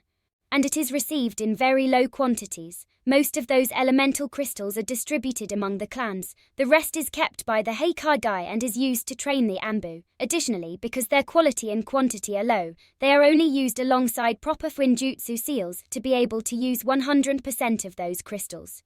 Fujin digested all this information. He analyzed. Oh, guess it isn't as useful as I thought then. Without sufficient quantities, they won't be that useful. Fujin asked, does the effect of each crystal depend on our affinity? Renjiro nodded, yes, it works best with your affinity. Did you check all 5 rooms? Fujin nodded. Renjiro replied, good, the chakra paper used to test your affinity only shows your strongest affinity, unless you have an elemental Kekkei Genkai. But trying to absorb energy from elemental crystals too can tell you your affinities. What was your absorption rate for other elements compared to wind? Fujin replied, it was around 35% for fire, around 6% for earth, and 0 for water and lightning. Renjiro appeared disappointed on hearing that. He sighed, seems like you don't have much affinity for other elements. Fujin acted disappointed and asked, what should it have been for me to have their affinity? Renjiro explained, if you have any element at 70% or above, then that can be considered as your secondary affinity. Your wind element affinity is quite strong. So most likely any element above 50% could have been considered a secondary affinity. As for tertiary affinity, it needs to be 30% or above. Your fire element qualifies for this, but I would recommend you to not waste your time on it. After all, it is extremely rare for a squad in Konoha to not have someone with fire affinity. Fujin nodded. Renjiro continued, even your earth manipulation, I would suggest you stop it after learning Earth Wall Jutsu. Focus entirely on your wind manipulation. Make it as strong and lethal as you can. Fujin replied, yes, sensei. Renjiro said, good, now let's get back to your training for the month. Fujin paid attention with some excitement. Training with Renjiro proved to be extremely fruitful. Renjiro chuckled and said, actually, I have nothing more to teach you. I have already taught you all the basics that I could. Rest would require hard work from you to improve further. Fujin gave his sensei a deadpan look. He asked, so what will be training for this month, sensei? Renjiro smirked. We will be doing live combat practice. Fujin felt a chill down his spine on looking at his sensei's smirk. Renjiro continued, every time you spar or fight, you hide behind your clones. Well, that is a good strategy, and I admire the fact that you have managed to pull it off so successfully. You have missed out on an essential fighting experience that you will need in the future. So, for this entire month, we will do live combat drills. You can use your clones, but I will still attack your main body. By the time this month ends, I will let you experience everything that you would have to face during missions. Fujin nervously said. All right, sensei. As soon as he said it, Renjiro attacked him with a punch, but Fujin, who was on alert due to Renjiro's smirk, flickered away in the blink of an eye. Renjiro smirked and flickered as well. The evening before the tournament, Fujin laid in the training ground, breathing heavily. If anyone were to see him, they would wonder how many people beat him up. He was bruised all over and had completely exhausted his chakra. Renjiro walked over to him and said, ready for the tournament. Fujin looked at him while screaming internally. Do you know what? Fuck the child activists. Where the fuck are the human rights activists? In my previous life, if anyone leaked even a minute of my combat drills with this monster, the media would all create havoc for weeks. There might even be public protests against him. I didn't even get a break on my birthday. Bastard made me eat punches and kicks instead of cake. Unfortunately, Fujin had neither the energy nor the courage to talk back to Renjiro. Renjiro chuckled, lifted Fujin, and put him on his shoulder. He said, well, you can't fight in this state. Let's get you to the hospital to fix you up. Fujin didn't reply or struggle. In the last month, he was carried in this manner to the hospital 11 times. He had received all sorts of weird looks. Any sense of embarrassment was long dead and buried. On reaching the hospital, the medic Nin healed him as usual and asked him to sleep in the hospital. While going to sleep, Fujin thought, no wonder all adults in this village are so shameless. It seems that they all had their sense of shame beaten out of them. Chapter 93 Gambling. The next morning, Fujin woke up early. He ate a few ration bars and did some light exercises before heading to the stadium where the tournament would be held. When he neared the stadium, he could hear multiple announcements being made over the loudspeaker. There were a lot of stalls outside the stadium. The area was very crowded. Fujin thought, it's almost like a fair. This world barely has any good means of entertainment. So I suppose the tune-in exams are the biggest entertainment for normal people. No wonder it's so crowded and noisy. On entering the stadium, a guard informed him where the participants had to gather. Fujin went there and saw that all the remaining Genins were already there. He walked towards Miko and Hoka. Hey, both greeted him while smirking. Hoka asked, so, how was your training? Fujin sighed and was about to answer, but Miko spoke first. No need to tell, we already know. Everyone was talking about a certain someone being carried to the hospital daily. Both Hoka and Miko began laughing. Fujin gave them a deadpan look. He muttered lightly but loud enough for them both to hear. At least I was defeated by a Junin instead of a fellow Genin teammate. This interrupted their laugh. Hoka replied, last time you caught me by surprise. That will never happen again. Miko snorted and said, I was injured by Hoka and you took advantage. This time you will have to fight more opponents first. I'll send you back to the hospital on Sensei's shoulder. Fujin smirked and was about to reply when Iniachi called them and asked them to assemble at the center of the ground. Announcements were made to introduce all 9 Genins to the audience.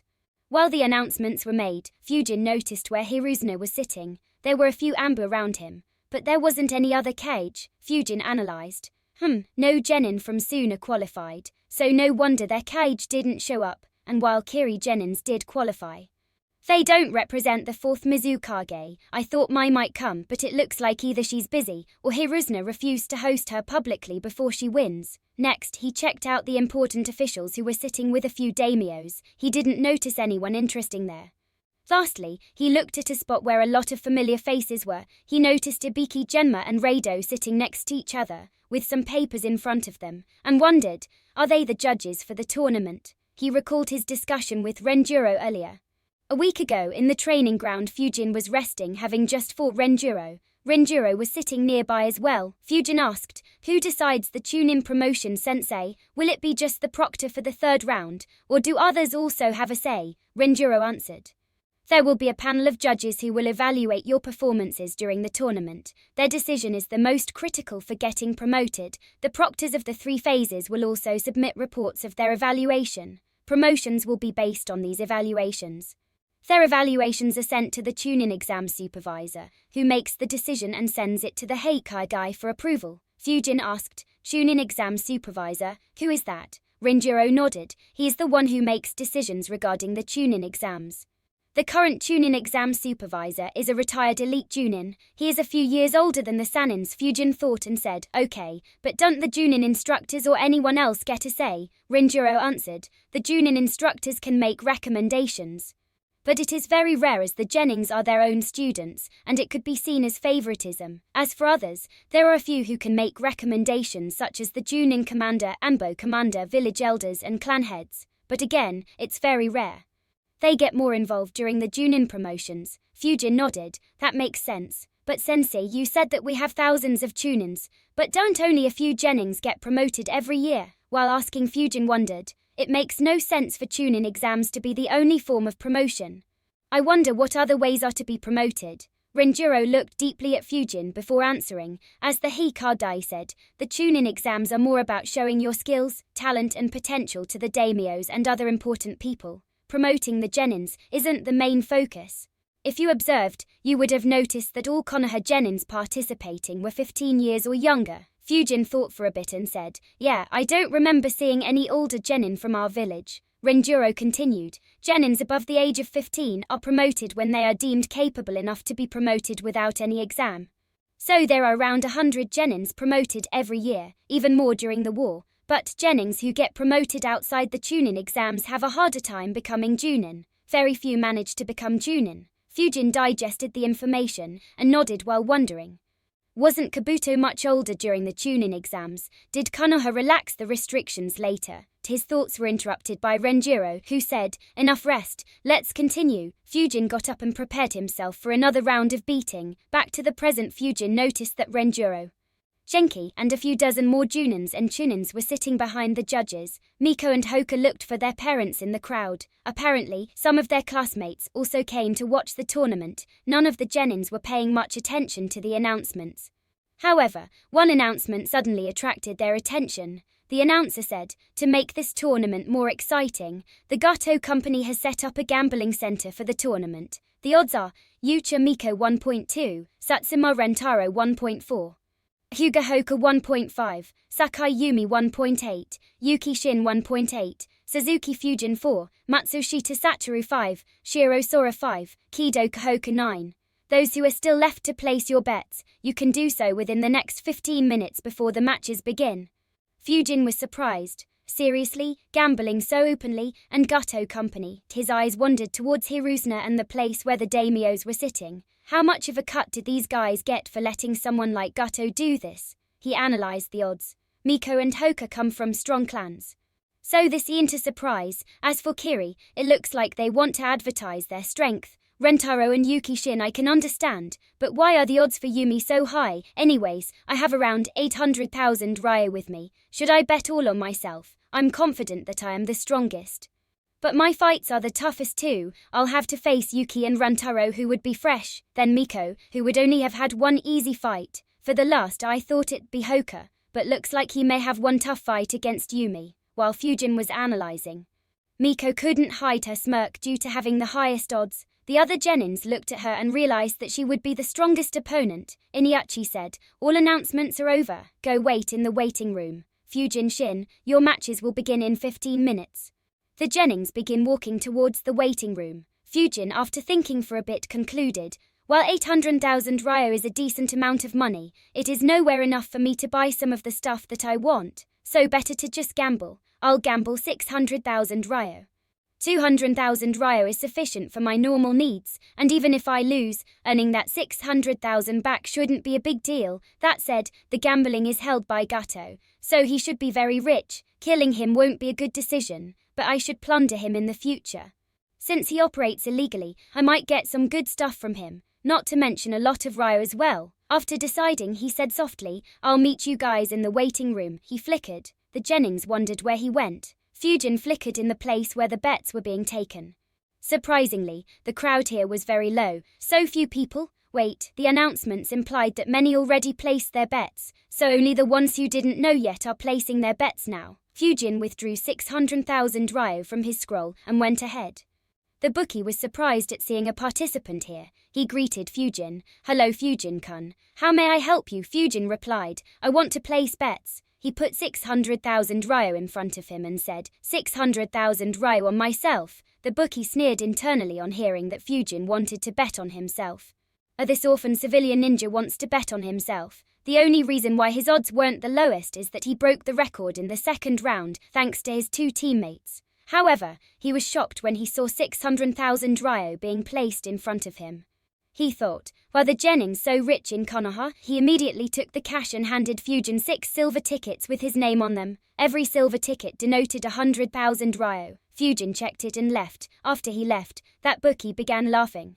"He just donated 600,000 ryo to us. Haha." Fujin entered and waited in the waiting room. This room gave the best view of the ground below. It will help the Jennings observe others properly. After a few minutes, an announcement was made calling Fujin and Shin down. Hoka and Miko said good luck to Fujin, while the Kiri Jennings wished Shin good luck. Fujin and Shin jumped down to the ground and walked towards Iniachi. Iniachi asked them both to take positions. Fujin and Shin stood face to face 5 meters apart. Fujin thought, "Ice release, this will be a tough fight." Shin thought, "This guy is very fast, and his sword is very strong. I shouldn't give him a chance to use his sword at all." Iniachi announced loudly, "Now the first fight starts. Begin Chapter 94, the opening fight." As soon as he said it, Shin grabbed his shurikens. However, even before he could throw them, a wind explosion jutsu was coming at him. He immediately ran backwards and to the right, dodging the explosion. Fujin noticed him moving and thought, "Too slow." He flickered to where Shin was dodging and threw 2 wind explosion spheres at him.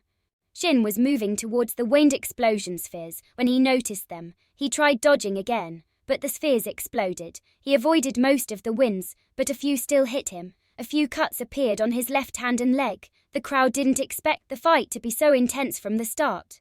They began cheering loudly. Fujin was planning to keep his attack going when he noticed that Shin made a few hand signs and his chakra suddenly spiked.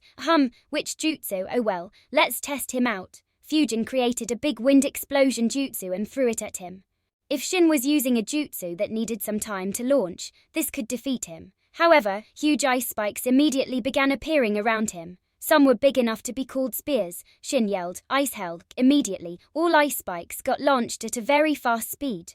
Some pierced through the wind explosion sphere, dispersing it. Shin smirked when he saw the shock on Fujin's face. At the next moment, 4 spikes hit Fujin. Shin was about to celebrate when Fujin dispersed into the winds. He was shocked. Wind clone when? The reason Fujin made a giant wind explosion sphere was so that he could hide behind it. When Shin couldn't see him, he created a wind clone and escaped underground. Before Shin could figure out when Fujin created a wind clone, he felt something under him. He immediately jumped backwards. Just after he jumped, Fujin's hands popped out of the ground trying to catch his legs. Fujin came out of the ground as Shin landed at some distance. Fujin smiled and said, "That was a strong jutsu. I am impressed." Shin was breathing heavily. This was a rank B jutsu from his clan. It used more than half of his chakra. When Fujin exited the ground, Miko and Hoka suddenly snorted. Yumi became worried. The crowd were shocked at this jutsu. Most hadn't ever seen any ice jutsu. The ice spikes were embedded into the stadium walls. The civilians, and even some ninjas, breathed in relief that the spikes weren't aimed higher. Hiruzuno wondered, should I arrange for barriers? Genins aren't supposed to use Biank jutsus. Fujin didn't allow Shin to catch his breath, and once again began attacking with wind explosion jutsus from a close distance. Shin dodged desperately while using water wall jutsu to defend himself and attempting to create some distance from Fujin. Such an exchange went on for the next 4-5 minutes. Shin had even more wounds and was breathing even more heavily. Finally, he managed to get away from Fujin. He made a few quick hand signs. Fujin too created a few hand signs. 2 windwolves appeared next to him and charged at Shin. Fujin waited to see what jutsu Shin was about to use. Ice Dragon jutsu. Soon, an ice dragon started forming in front of Shin. It began to move towards the windwolves and Fujin. Fujin thought, "Ice Dragon, looks cool, but he looks to be devoid of chakra."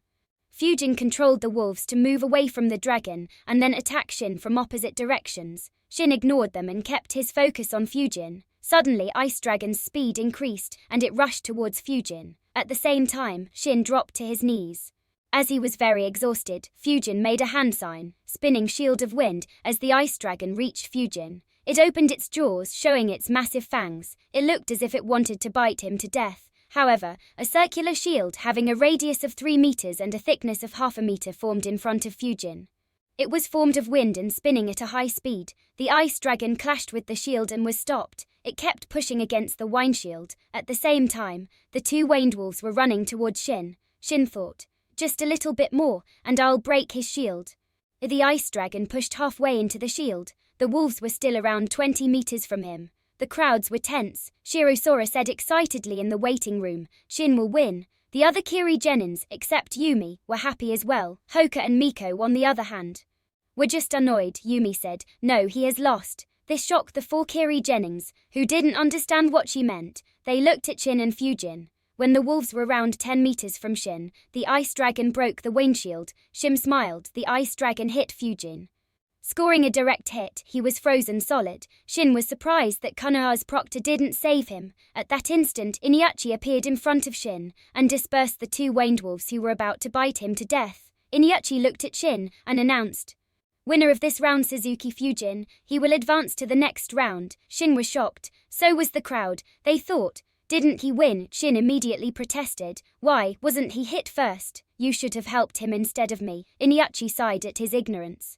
He pointed with his thumb where the ice dragon had exploded. Shin followed his thumb to see. He saw a block of ice, but no Fujin inside it. He was shocked. "Where is he?" As soon as he asked, he heard, "Yo, looking for me." He quickly turned his head left and saw Fujin standing some distance away.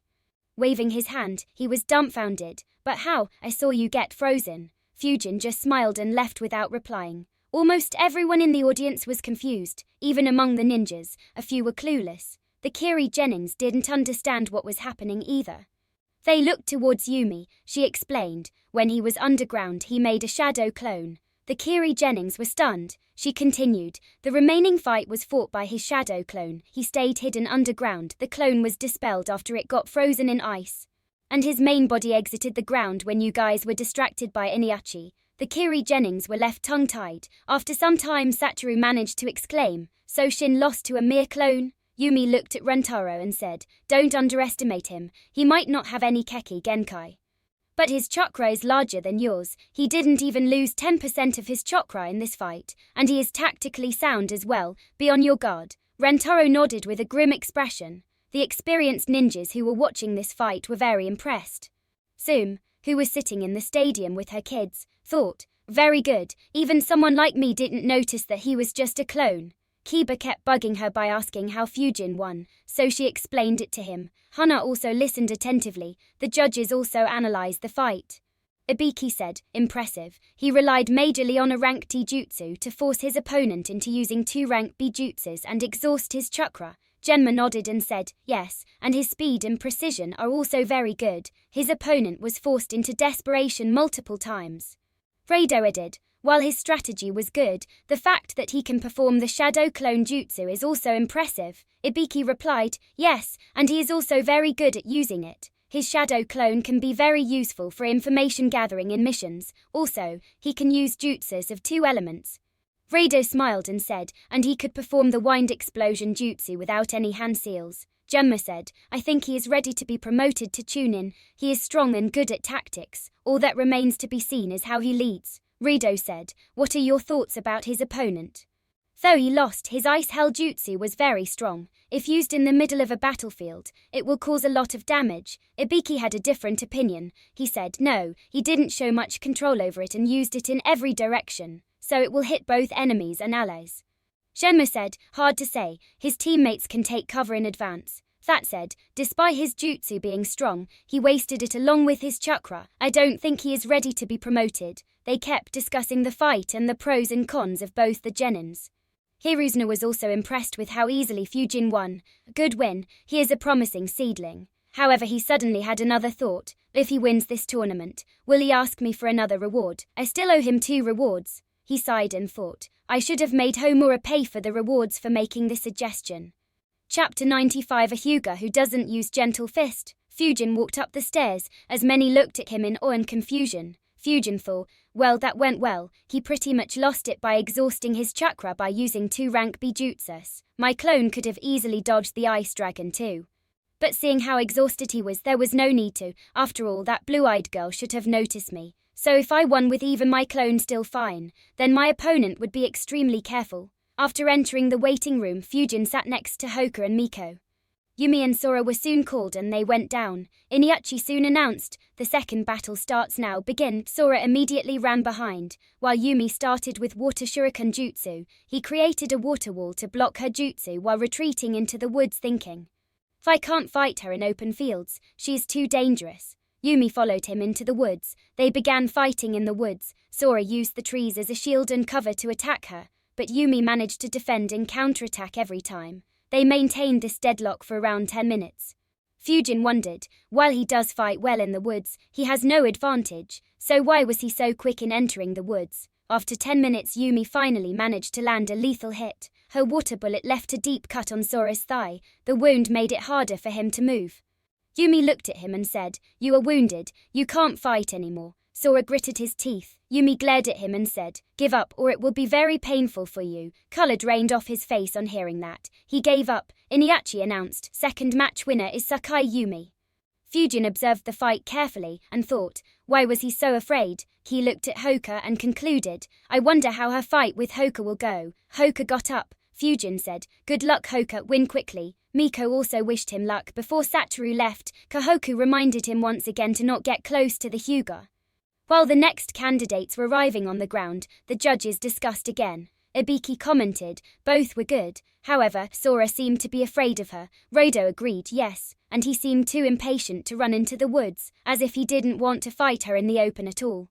Genma didn't comment and just made some notes. Hoka and Satoru arrived on the ground. Iniuchi announced, "The third match starts now, begin." Satoru immediately moved backwards while making hand signs. Hoka followed and made a few hand signs too. Water shuriken jutsu, a stone shuriken jutsu, both launched their jutsu simultaneously.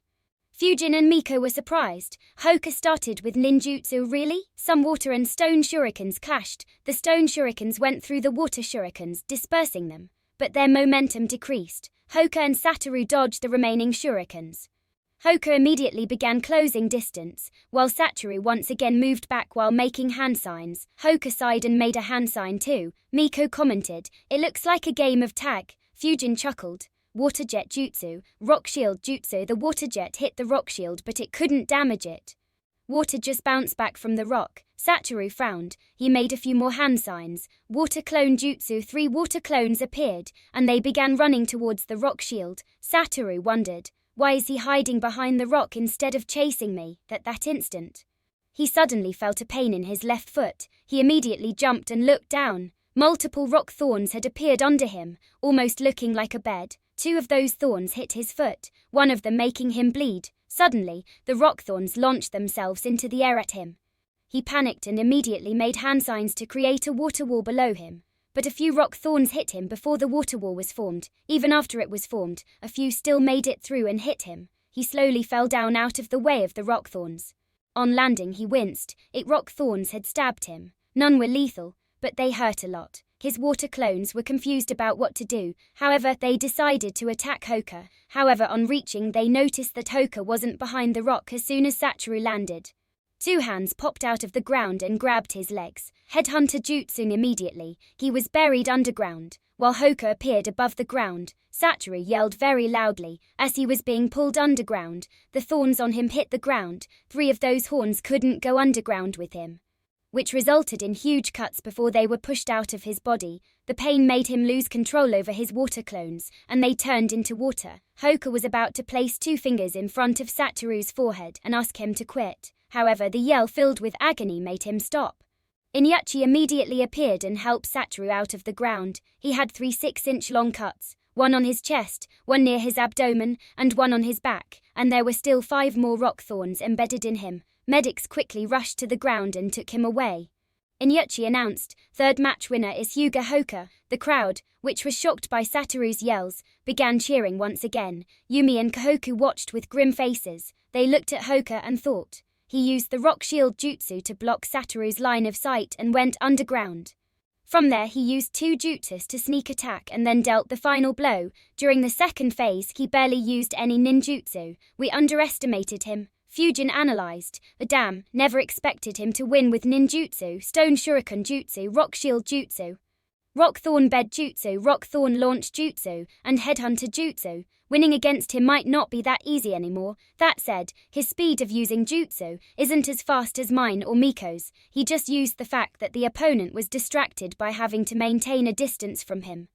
The judges also analyzed. Ibiki said, "Very good performance. He won very quickly without wasting much chakra." Genma chuckled. "How long has it been since we saw a Hyuga fighting without using gentle fist?" Rodo said, "He seems ready to be promoted to Chunin." As for Satoru, he isn't ready. Both Ibiki and Genma nodded. Hoka's parents were proud of their son for winning so quickly. His father said, "Finally I managed to get him to use ninjutsu." Hoka's mother nodded. She knew how difficult it was for him. Miko stood up. Fujin looked at her and said, "Good luck." She nodded and went to the ground. Kohoku followed her, while muttering to herself, "Don't look into her eyes." They both reached the center of the ground and faced each other. However, Kohoku never once looked at Miko's face. Iniuchi announced, "The 4th match starts now, begin." Chapter 96. Pay to win ninja. Miko immediately activated her Sharingan and threw a few shurikens. However, at the same time, Kohoku threw a kunai with an explosion tag. Both Miko and Kohoku moved backwards rapidly.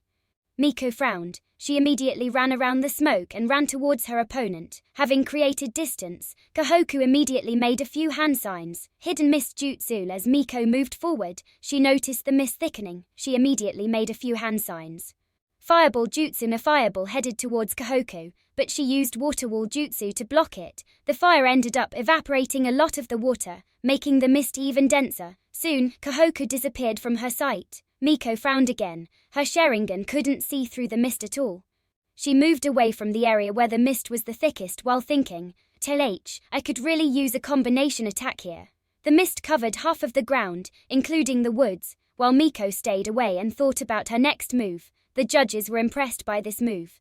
Shenmue remarked, impressive. She made all preparations needed to deal with the Sharingan. Miko will have a tough time fighting in the mist. The mist continued expanding. Miko took out a scroll from her waist bag. She opened it and made a hand sign. Dozens of kunai with exploding tags attached began appearing from the scroll. She grabbed each and threw them all in the area where the mist was. Over 100 exploding tags exploded inside the mist, leaving everyone dumbfounded. The 2 mist Junin were shocked. So wasteful, give us those if you are wasting 100 on merely a Chunin exam. Fujin was stunned. Did she just use up over 75? Zero Ryo, spoiled brat. Miko's parents got weird looks as well, but they ignored it. The explosions dispersed the mist. While it did create another smoke screen, Miko's Sharingan could see in it. Kido Kohoku couldn't see Miko throwing the explosion tags.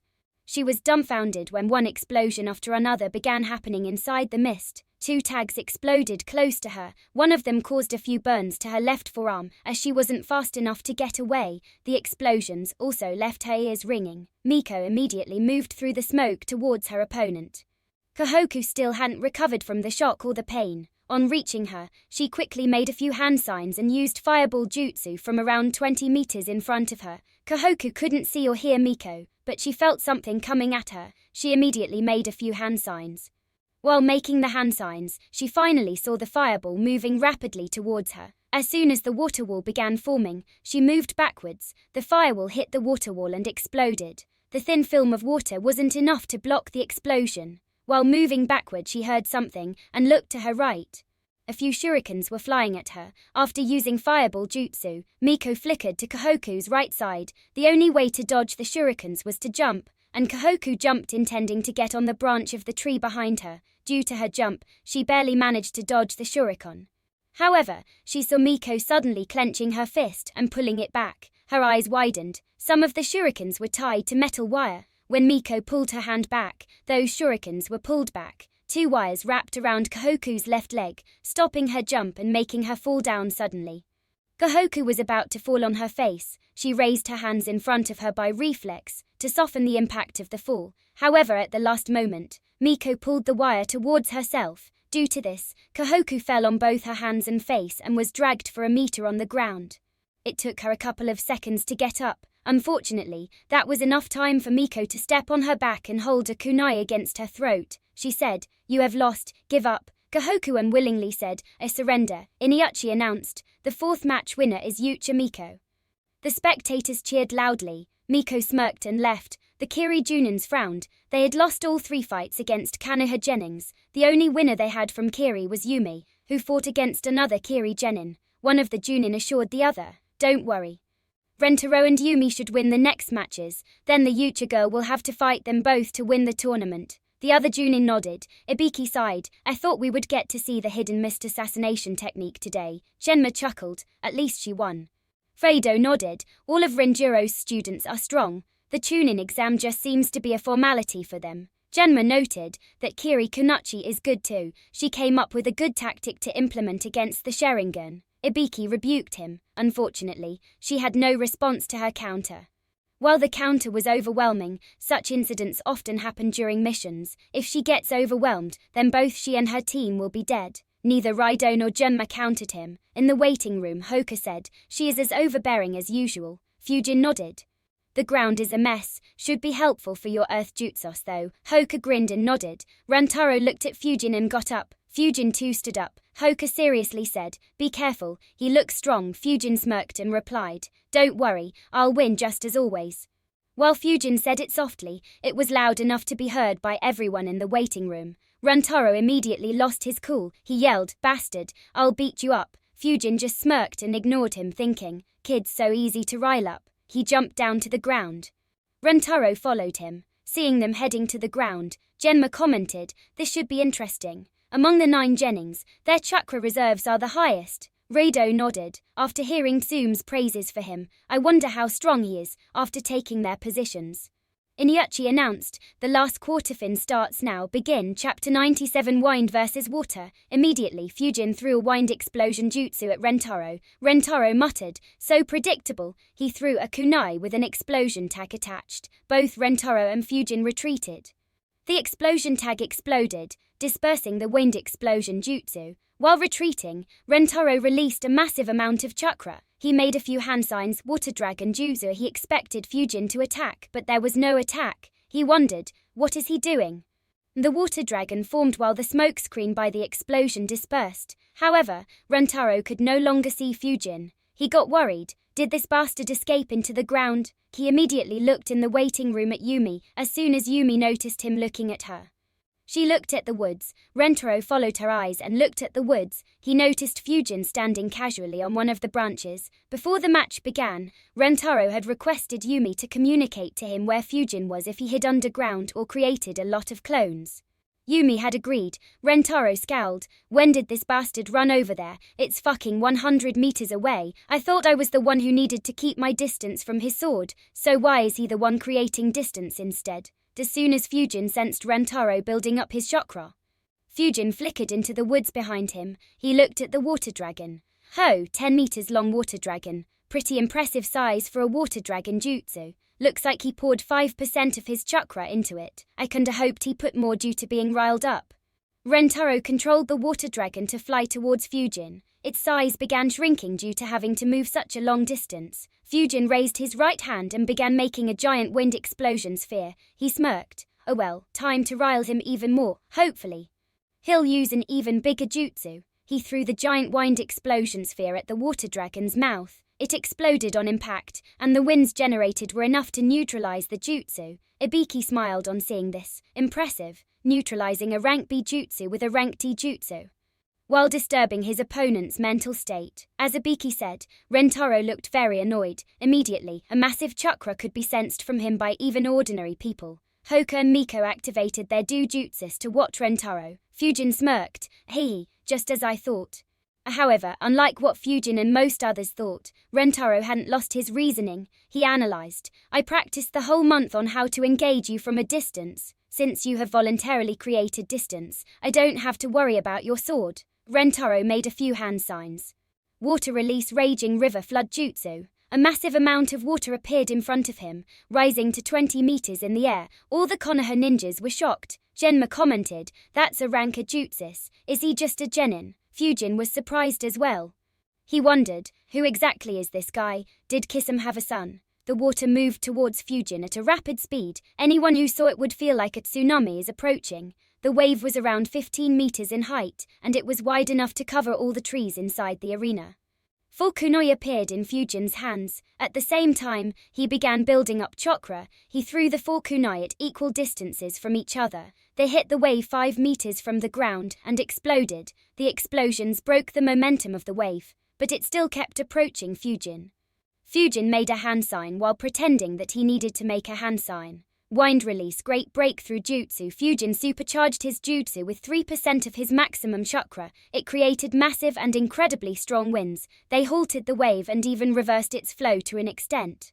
The winds also carried some water into the stands, providing most of the audience with a free cold water bath. Some of the audience got very annoyed and began yelling, while the rest were yelling in excitement about seeing such huge jutsus. Most of the Chunins and Junins from Konoha were left tongue-tied at how such a massive jutsu was used and how easily it was defended against. Rinjiro smiled on seeing Fujin's performance. Rautaro, who was moving through the water intending to catch Fujin by surprise, suddenly stopped. He was shocked. "I expected that the jutsu wouldn't harm him, but I never even considered that he would put a stop to it." The water didn't make it into those trees at all. Rentaro stayed in the water until the winds died down. He was frowning and calculating how to attack further. He had used up over a third of his chakra but didn't manage to even touch his opponent. While thinking, he was on high alert in case Fujin tried any sneak attack. Fujin noticed Rentaro moving ahead through the water. His chakra was very easy to notice. He focused on his location, thinking, attacking him with all the water around him will be difficult, but his momentum has been destroyed. Should I attack and build my momentum, or should I just waste time and wait for his chakra to run out? Fujin thought while he waited for his attack to die down. Perhaps if it was before he spent the month doing combat drills with Renjiro, Fujin would have chosen the latter without giving it much thought. However, Renjiro had successfully managed to change the way Fujin thought and fought over the month. He couldn't change his careful nature, but Fujin now had learnt many ways to attack while still ensuring safety. More importantly, his confidence was built by fighting against an elite Junin for a month. Fujin made a hand sign and began super K-graph his jutsu. As soon as the winds began dying down, Fujin flickered till he appeared 10 meters above Rentaro. Water in this area was up to 4 meters above the ground level. Rentaro was in the center of it. Renjiro smiled when he saw Fujin pressing on his attack. As soon as Fujin flickered over his head, Rentaro noticed. He also saw the hand sign Fujin had made. He yelled, "Crap!" Fujin instantly breathed out an even stronger great breakthrough jutsu. Rentaro waved his arms. The water around him gathered on top of him, acting as a shield. His thoughts ran as quickly as lightning. I can't dodge this. If I leave the protection of water, I'll be taking the full force of this attack. The winds easily broke into the water. The majority of the water began flying away. Iniachi, who was observing, suddenly got alert. He yelled, "Fujin, hold back." He made hand signs while moving ahead. However, he was too slow. The supercharged great breakthrough jutsu hit Rentaro head-on. He quickly made a hand sign just before the jutsu hit him. The crowd watched in horror as Rentaro was split into many small pieces. Many yelled in terror, some vomited, while a few even lost consciousness. Fujin's eyes widened as well. Chapter 98 Anticlimactic. Due to using such a powerful jutsu, Fujin flew backwards in the air for a few minutes. From this view, he got a perfect view of what was happening. He saw as the wind cut Rentaro into pieces with ease. Fujin's eyes widened before sensing something was wrong. There's no blood and the winds cut through him a bit too easily, as if there was no solid obstruction at all. Was it a water clone? But when did he make one? The judges and many ninjas were shocked as well. Fujin flickering and using such a strong jutsu so quickly wasn't something a genin should be able to do. In fact, even among Chunins, only a few could replicate this. As everyone was thinking, Runtaro's body pieces dissolved into water. Fujin was continuously sensing chakra as he was thinking. He suddenly realized that the chakra was distributed among his body pieces, and now all that chakra is in the water that he dissolved into. What jutsu is this? Fujin created some distance as he was thinking. The crowd calmed down on seeing the body waters transform into water. Suddenly, the water began gathering together, and Rentaro's body began forming. Fujin squinted his eyes and threw an explosion tag attached to a kunai right at the center. He and many ninjas realized. Hydrification technique of the Hazuki clan. The Kiri Junins breathed in relief on seeing Rentaro use this jutsu in the nick of time. Fujin wondered, isn't this the Keki Genkai of the Hazuki clan? How did he get it? Was someone from his family from the Hazuki clan, or is he using a fake family name? Dunma noted, first an ice Keki Genkai, now the hydrification secret jutsu. The Kiri Genins are strong. Rado agreed and pointed out, yes, but Fujin is very strong too. He forced him into using it. Ibiki observed Rentaro putting his body together and stated, he isn't proficient with this jutsu. The body is reforming too slowly. The Kiri Genins got excited about seeing Rentaro use this jutsu. Sora said excitedly, in this form Rentaro is invincible. That Konoha Genin will lose badly. Miko and Hoka also observed this carefully.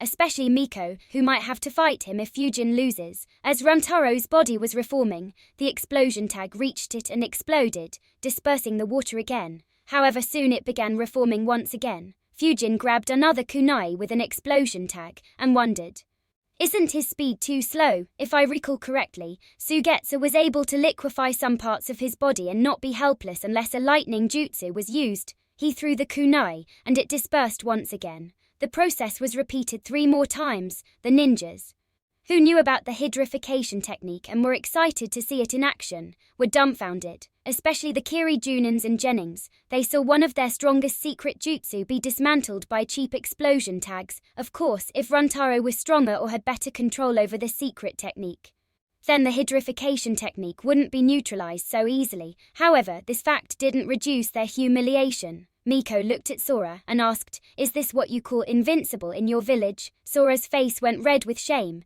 He wanted to rebuke, but no words left his mouth. Fujin threw the 7th explosion tag. At that time, Rentaro's Junin sensei jumped into the arena. Fujin noticed his chakra and immediately flickered into the woods. The Kiri Junin appeared in front of Rentaro and deflected the kunai. He said, "We give up this fight." The ninjas looked at the arena with disappointment. Inuchi announced the result of the match. Ibiki sighed. First hidden mysticisation technique and now hydrification technique. Both were dismantled through explosion tags. What a disappointment. Rado nodded and said, "Yes, we need to ban the use of explosion tags, especially in the finals." Janma agreed. While it's true that they are one of the ninjas' important tools, this is just disappointing. Fujin and Miko would never think that their fights would result in explosion tags getting banned from the final tournament. Rentaro's body finally managed to reform without any further disturbance. As soon as it reformed, he fell unconscious. His sensei immediately grabbed him, preventing the fall. Soon, his clothes were dyed red with his blood. The medical ninja quickly moved and treated him. Fujin saw and wondered, can someone using hydrification techniques can still be harmed with explosion tags? Or is it just because he is a noob at this technique? The Kiri Junin sighed looking at his student. The hydrification technique puts a huge strain on his chakra. Despite his huge chakra, he can only maintain it for a short while. If this had continued, he might have died due to chakra exhaustion. The medics healed Rentaro in the arena. Before carrying him away, the wounds on him weren't an issue as they healed easily. The main issue was chakra exhaustion. Fujin left the arena thinking, well, this was anticlimactic. He trapped himself by using a jutsu he couldn't use properly. I was expecting a close fight. Fujin's sentiment was shared by all the Junins and most Chunins in the seating area. The end to the fight was just too anticlimactic. Genma looked at Fujin and commented, he is getting promoted to Chunin. Ibiki and Rado nodded. Though his opponent gave him a couple of openings, Fujin grabbed them both and took full advantage of them. His performance was very good. While Fujin was walking up the stairs, two shady-looking men in black suits blocked his path. Fujin looked at them. One of the men said in a deep voice, "You have to lose the next match to Yucha Miko." Fujin's eyes twitched. He asked, "I do why at the same time?" He wondered, do these jokers threaten Genin's every tournament? He replied, "Our boss has made huge bets on the Yucha kid. If you win, he will lose all his money. So you have to give up the fight, or we will make you regret it." Fujin ignored the threat and asked, "How much money did your boss bet?" The two men were shocked by the question. They had done this a few times, but for the first time, they were asked such a question. The second man asked, "Why do you want to know?" Fujin gave him a deadpan look and said, "You two don't even know what your boss has bet.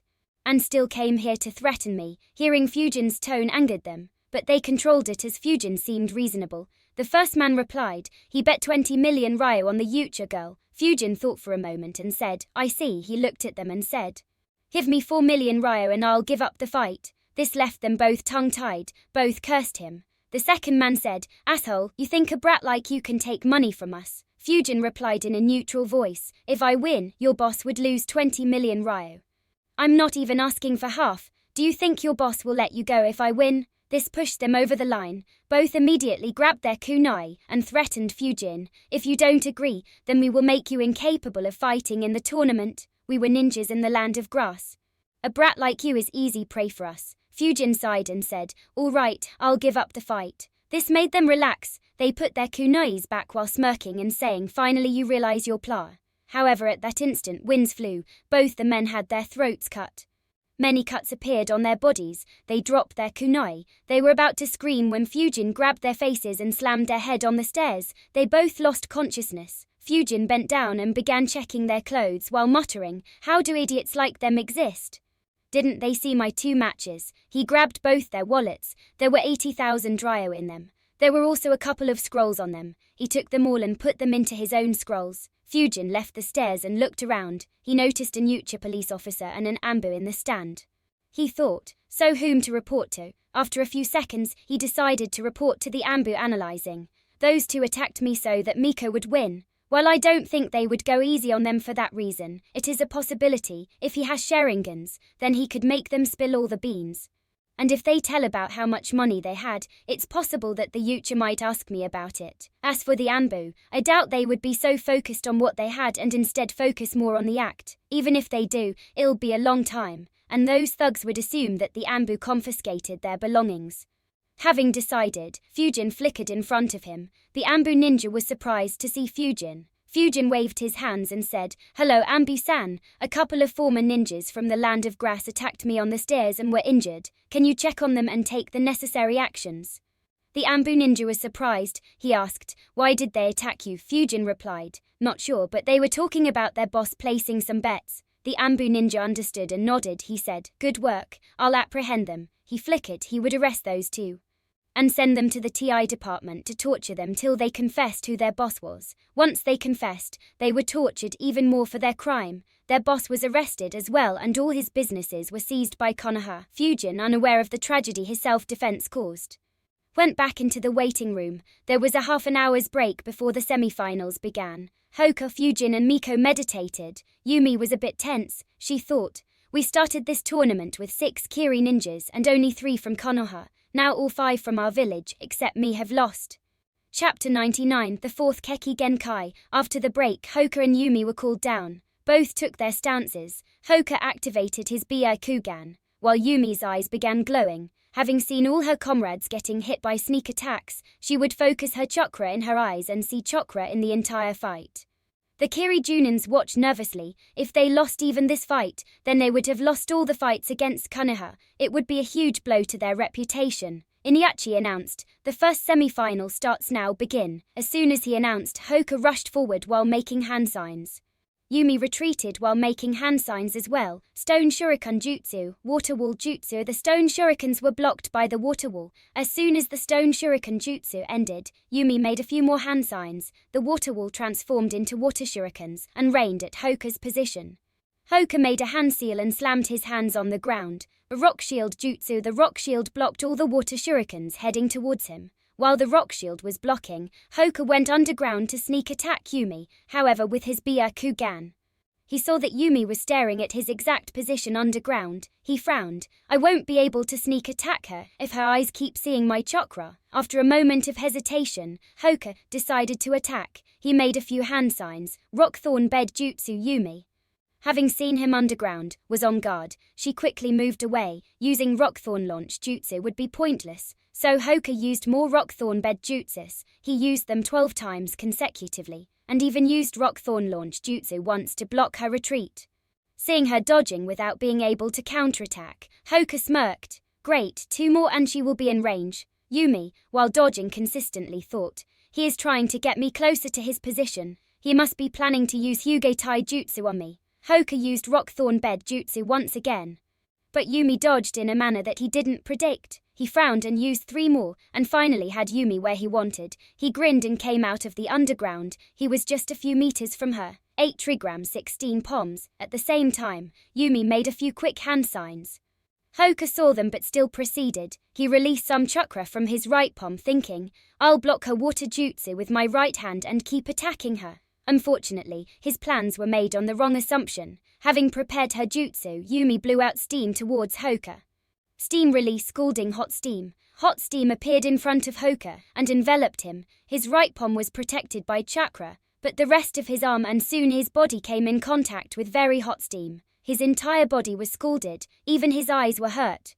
Hoka yelled in pain, causing him to stop his attack. However, he gritted his teeth and fought through the pain to move forward and attack her. However, he saw a kunai with an explosion tag heading towards him. Yumi snorted internally and commented, "We may be at war, but you are not the only ones with explosion tags."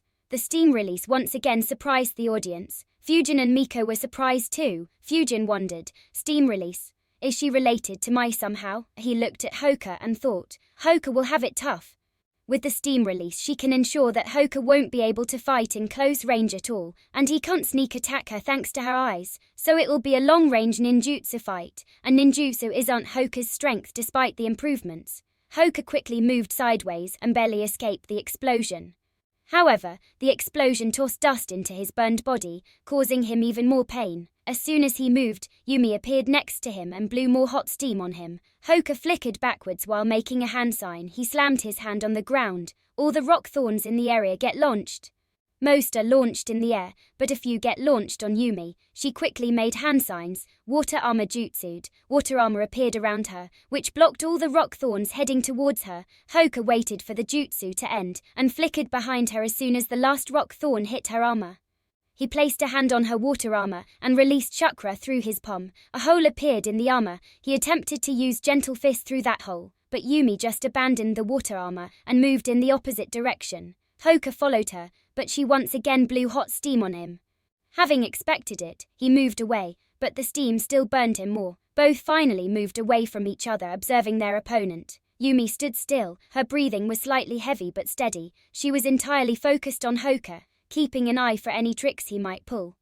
Hoka, on the other hand, was breathing very heavily. His chakra was almost empty due to having used so many jutsus. He had mild burns all over his body, making movement increasingly difficult. Fujin looked at Yumi. She's strong. I underestimated her. Luckily her steam release won't be effective against me. Ibiki commented. Hoka fought well. Unfortunately, his opponent is doing well to keep him away. Gemma agreed. His rock thorn trap was good. Forced his opponent, who kept running away, in close combat. If not for the steam release, he could have won. Rado stated. His opponent is very good too, be it the previous or this battle. She is very calm and stable. She will be a reliable team leader. Ibiki and Genma both agreed. Yumi's performance wasn't flashy like Miko, Fujin, Hoka, Rentaro or Shin, but it was very stable and level-headed. Hoka thought, I have just one more chance, then I won't have chakra, even for gentle fist. He flickered towards Yumi. Yumi responded by releasing steam in front of her. However, Hoka flickered to spot 5 meters in front of Yumi, instead of next to her, instead of running at her. He made a few hand signs and slammed his hands on the ground. A stone spear jutsu. As soon as Hoka slammed his hands on the ground, Yumi moved backwards. A few stone spears appeared from the ground. However, she had already moved from the range. Hoka used this time to flicker twice. He arrived right next to her. Surprising Yumi, he gathered all his remaining chakra in his right hand and attacked her, planning to knock her out in one blow. However, Yumi blocked his forearm, not allowing the attack to hit her. She followed it with a kick to Hoka's stomach, sending him flying back for a dozen meters. Hoka rolled on the ground for a few meters and fell unconscious. The chakra exhaustion and burns meant that he couldn't stay conscious any longer. Iniachi announced, winner of the first semi-final is Sakai Yumi. Medics quickly came and took Hoka for treatment. The crowd cheered due to how intense this fight was, but the cheering was less as the winner wasn't from Konoha. There were also many sighing in the crowd as they had bet on Hoka. Yumi walked towards the waiting room while breathing slightly heavily. Ki was strong. I used up more than half my chakra in the fight. I won't be able to use my steam release a lot in the finals. I hope Miko and Fujin exhaust each other. Otherwise I'll be at a disadvantage. Chapter 100 Lightning Explosion Rain Barrage. After Hoka was taken away, Miko and Fujin looked at each other. Miko warned Fujin, if you keep hiding behind your clones, I'll blow up the whole arena to make you fight me. Fujin chucked and replied, good luck with that. Miko was annoyed but didn't retort anymore. They both entered the arena and stood opposite each other. Fujin didn't look at Miko's face for obvious reasons. While waiting for Iniachi to announce, Fujin calculated, the half-hour break was good. The last 2 fights cost me around 28% of my chakra. I recovered my chakra up to 80%. As for Miko, though she had only 1 fight, she did use quite a few fireballs, so even she only has around 80% of chakra left even after the break. As for Yumi, her reserves dropped to less than 40%. So unless my and Miko's fight goes on for hours, she won't recover much. Considering that my maximum reserves are more than double of these two, I should be fine as long as I end this fight with over 30% of my chakra still remaining. As he was calculating, Iniachi announced, the second semi-final starts now, begin. As usual, Fujin began the fight with a wind explosion jutsu thrown at the very instant Iniachi announced the start of the fight. Expecting it, Miko flickered to get out of the way, and then flickered again to attack Fujin. Instead of engaging her, Fujin flickered into the woods. Miko followed him. Fujin kept flickering among the woods to create distance from Miko, while Miko kept following him with her Sharingan, so both just kept flickering. The stadium was very confused and awed. Soon after Iniachi announced the match, they saw Fujin throwing a wine sphere that exploded, and at the same time both Miko and Fujin disappeared. Rado exclaimed, so fast, many Chunins in the audience were having difficulties keeping a track of Fujin and Miko. After flickering a dozen times, Fujin thought, her flickering speed has improved, not enough to match me though. I guess she can barely keep a track of me due to her Sharingan. Miko frowned. Is he planning to exhaust my chakra by making me flicker so many times? Fujin indeed had that thought. Should I just keep flickering until she runs out of chakra? I'm better than her at using body flicker, meaning that I need less chakra, and despite having to fight twice, my chakra reserve is still higher than hers, so I should have enough chakra left for the final. Fat said, I don't think she'll act that dumb. After analysing, Fujin concluded that Miko won't keep chasing him for long, so instead of giving her the initiative, Fujin decided to change tactics. He smirked. Let's try that tactic. I could sense that even Renjiro was annoyed by it. Knowing Miko, she'll be fuming in no time. Haha, he created a wind clone while flickering. The wind clone stayed in his position and prepared 2 wind explosion jutsus. As soon as Miko appeared, he threw them at her. Miko scowled as she dodged. She threw a few shurikens at the clone. The clone noticed wires attached to the shurikens. He smirked and flickered away. Miko scowled even more. This bastard is infuriating me even more. She ignored the clone and flickered towards Fujin. However, this time she was blocked by 4 wind clones. All 4 clones surrounded her and threw wind explosion jutsus on her. She dodged them, but still got a few small cuts. She tried attacking them, but they flickered away as well. She was about to curse Fujin and begin the chase once more when one clone ran diagonally in front of her and tossed another wind explosion jutsu on her. She dodged and made hand signs, fireball jutsu. However, she looked dumbfounded as her fireball jutsu hit nothing but trees. The clone was long gone. Fujin, who was on the other side of the mini-forest, smirked. Hee, I'll show you how annoying hit and run tactics can be.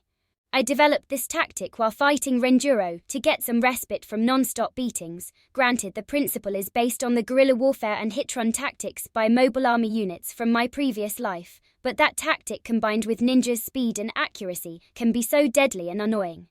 For the next couple of minutes, Miko was continuously harassed by Fujin's wind clones. Forget Fujin, she couldn't even chase his wind clones, nor could she use any big jutsu, as every time she built up her chakra, the clones would interrupt her, and this was achieved with just 7 clones. Fujin observed Miko from a long distance, while constantly disrupting his chakra, in case Miko had learnt any non-Sharingan-based general jutsu. Miko now had multiple cuts on her body, though none were fatal. Fujin thought. She looks completely annoyed now. I wonder what she will do when her fuse finally short-circuits. Miko, who had enough of Fujin's tricks, yelled, Fujin, fight me like a man. Stop hiding behind your clones and show some guts. Fujin was amused, so were the judges. Ibiki commented, while she is strong enough to be a Chunin. Her maturity leaves a lot to be desired. Gemma chuckled and replied, true, but the tactic she is facing seems to have deliberately been made to annoy her. Seeing Fujin ignore her pissed Miko even further. She yelled, asshole, I warned you, as she yelled. She took out a scroll. Fujin and his clones got on guard. Her last scroll had more than 100 explosion tags. What does she have now? She opened the scroll and laid it on the ground. She began building up her chakra. At that instant, 2 winged clones appeared. Miko quickly grabbed 2 kunai with explosion tags. I knew it. However, instead of throwing wind explosion jutsu on her, both clones made a hand sign. Great breakthrough jutsu. Miko immediately realized that this was bad. She flickered out of the woods into the open arena. As soon as she was out, she could see her previous position being ravaged by strong winds. She was about to use the scroll when she noticed something. Fujin was building up his chakra. When Fujin saw Miko leaving the forest, he was already building his chakra up. He analyzed. Should I hit her with a big one too? No, she'll escape underground and all I'll get is some time. I need to learn stone spear jutsu and learn to hit underground enemies with it from a long distance. He still kept building his chakra up to counter what she was planning. Miko began exerting a lot of chakra. The spectators could see blue chakra flowing around her. A couple of Fujin's clones flickered close to her as well, but they noticed that Miko's scroll had blood on it. Fujin's clones thought, why's there blood on the scroll?